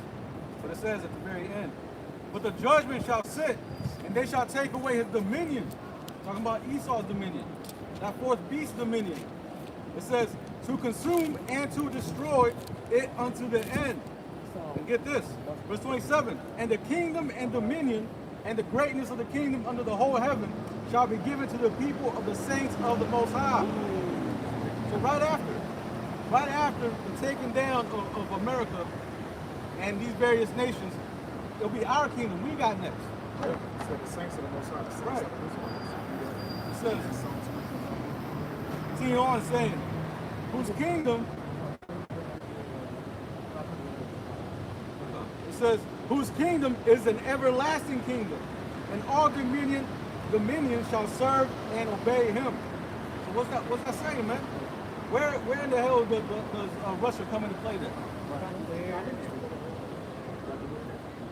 Isaiah 60 and verse, you said 14? Isaiah 60 and 14. The sons also of them that afflicted thee shall come bending unto thee. And all they that despise thee shall bow themselves down at the soles of thy feet. And they shall call thee the city of the Lord, the Zion of the Holy One of Israel. All the sons, and all the heathen will be subjugated under the nation of Israel. You will be slaves to us.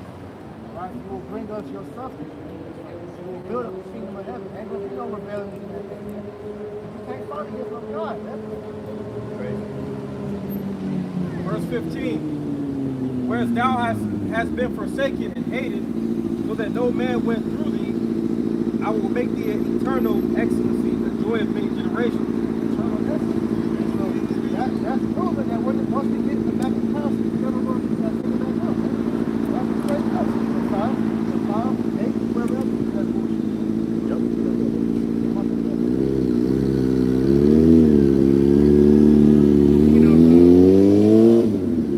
This is the book of Isaiah chapter 34 in verse 5. For my sword shall be made in heaven. Behold, it shall come down upon Adumia. This is the Russians. Adumia. This is the Russian Edomites. That's right. So those ICBM missiles will destroy y'all's kingdom, Americas, Australia, Europe, the kingdom of the Edomites.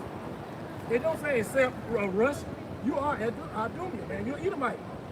So the sword of the Lord is going to come down upon all upon Adumia and upon the people of my curse to judgment. You the people of curse. Man, let's talk about here in Babylon, man. Here in America, but they Edomites. Yeah, Russia's still going down. It's still going down. So, Revelation chapter 21 and verse 23. And the city had no need. Go back up to verse 2 and read back down to verse 4 and jump to Revelation 21 and verse 2. And I, John, saw the holy city, New Jerusalem, coming down from the Most High out of heaven. Speaking on the elect, this coming down.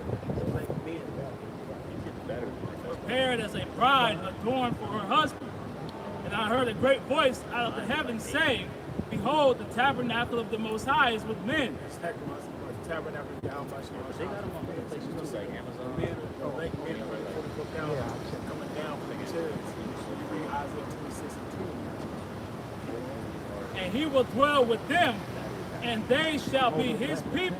And the Most High himself shall be with them and be their power. Yeah, so hey, the Most High, that's the kingdom of heaven coming down from the clouds. right. And that's the Most High establishing his glory on the earth through his people. Portable charge. And I heard a great,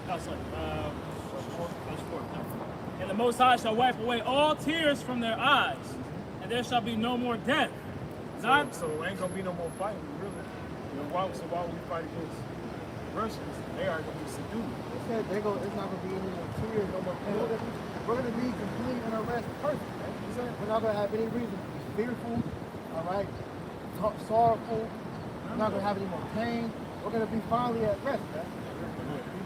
We're gonna be at peace. Right? So Russia, that's not happening.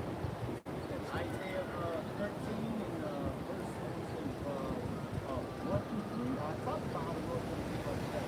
Yeah. Let's talk about our oppression coming back and coming against us again. Let's just speak like that. Like I said, man, the Lord has a happy ending for Israel. You niggas, this is why you niggas, we're glad you ain't the Most High. Because y'all will have no mercy for Jake. All right, Jake will never be able to get out of this condition if you niggas have the final say so. Yeah, you niggas say that Jake gotta go to hell. You say Jake 2/3, they ain't gonna be reborn again. All right, you say it's all, man. I done heard so many doctrines for these stupid niggas, man. No mercy. At the end of the day, Jake has no good ending in according to y'all. This is why the Most High His words are faithful and true. This is why we have hope. Let you niggas tell us we have nothing to hope for. Yes, sir. Yes. Yeah. No, finish that up. No, I just wanted to add to point that the brother had made.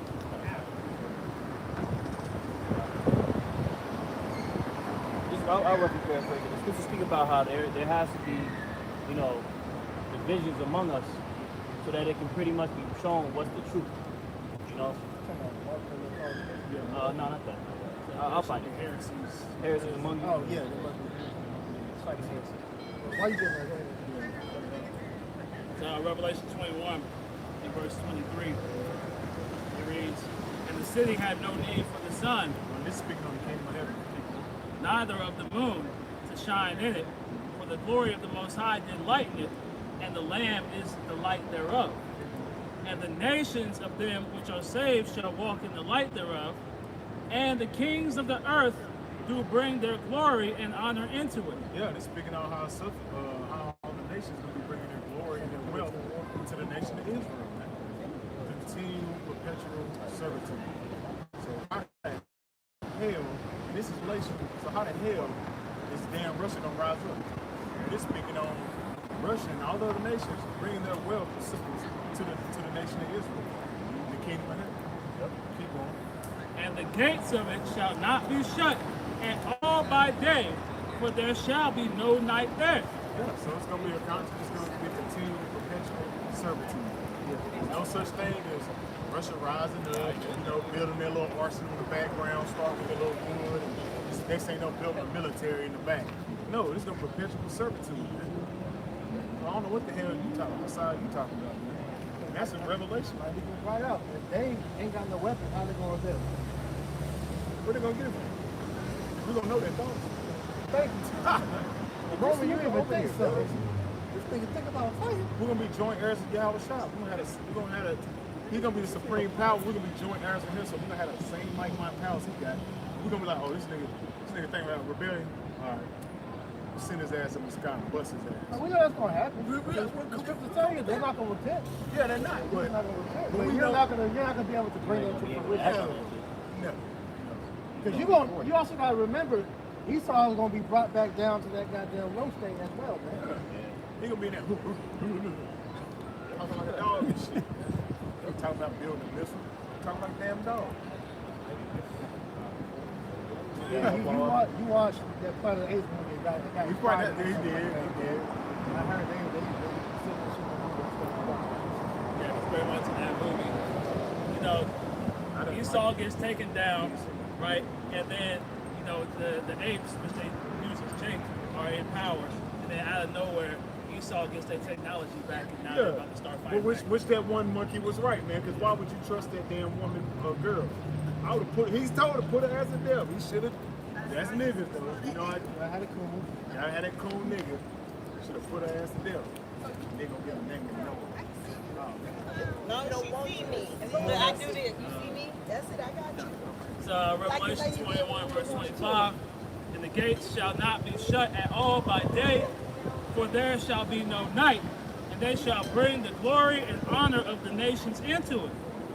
And there shall in no wise enter into that anything that defileth, neither whatsoever worketh abomination, or maketh a lie, but they which are written in the Lamb's book of life." So just telling you, the nations are going to be subject underneath Israel for eternity. Point blank period. Take it around. Anybody else got it? Luke 19:27. "But those my enemies, which would not that I should reign over them, bring hither and slay them." And like you say, these rebels be out there, they don't want to be, to bow down to Yahweh and outside. They're gonna hunt down the ass down. He gonna bring you forward. He gonna slay you right now. So, Esau, you ain't gonna do right. You can't get right. So we gonna be bringing y'all, a bunch of y'all from the Lord, slaying the hell out of y'all. Before, y'all finally bow down. Even then, you still ain't gonna be here. It's gonna be bucking up. They're not going to repent. They're going to continue to destroy all the way. Yep. Hey, Yes, then you got it taken out the body. It's gonna be an open door policy on y'all. Fucked up. what it is, man. But we're going to have a blessed ending according to the prophecy. All right? So anybody else that has that, we're going to go ahead and close it out. That one blessed and edified. We're going to give all honor, praise, and glory to Yahweh, Ba'ashem, Yahweh Shai, Ba'ashem, Rakakodash. Double honor to our apostles and elders who bring us that tell us the truth and that rule well. And peace and citation. Shalom.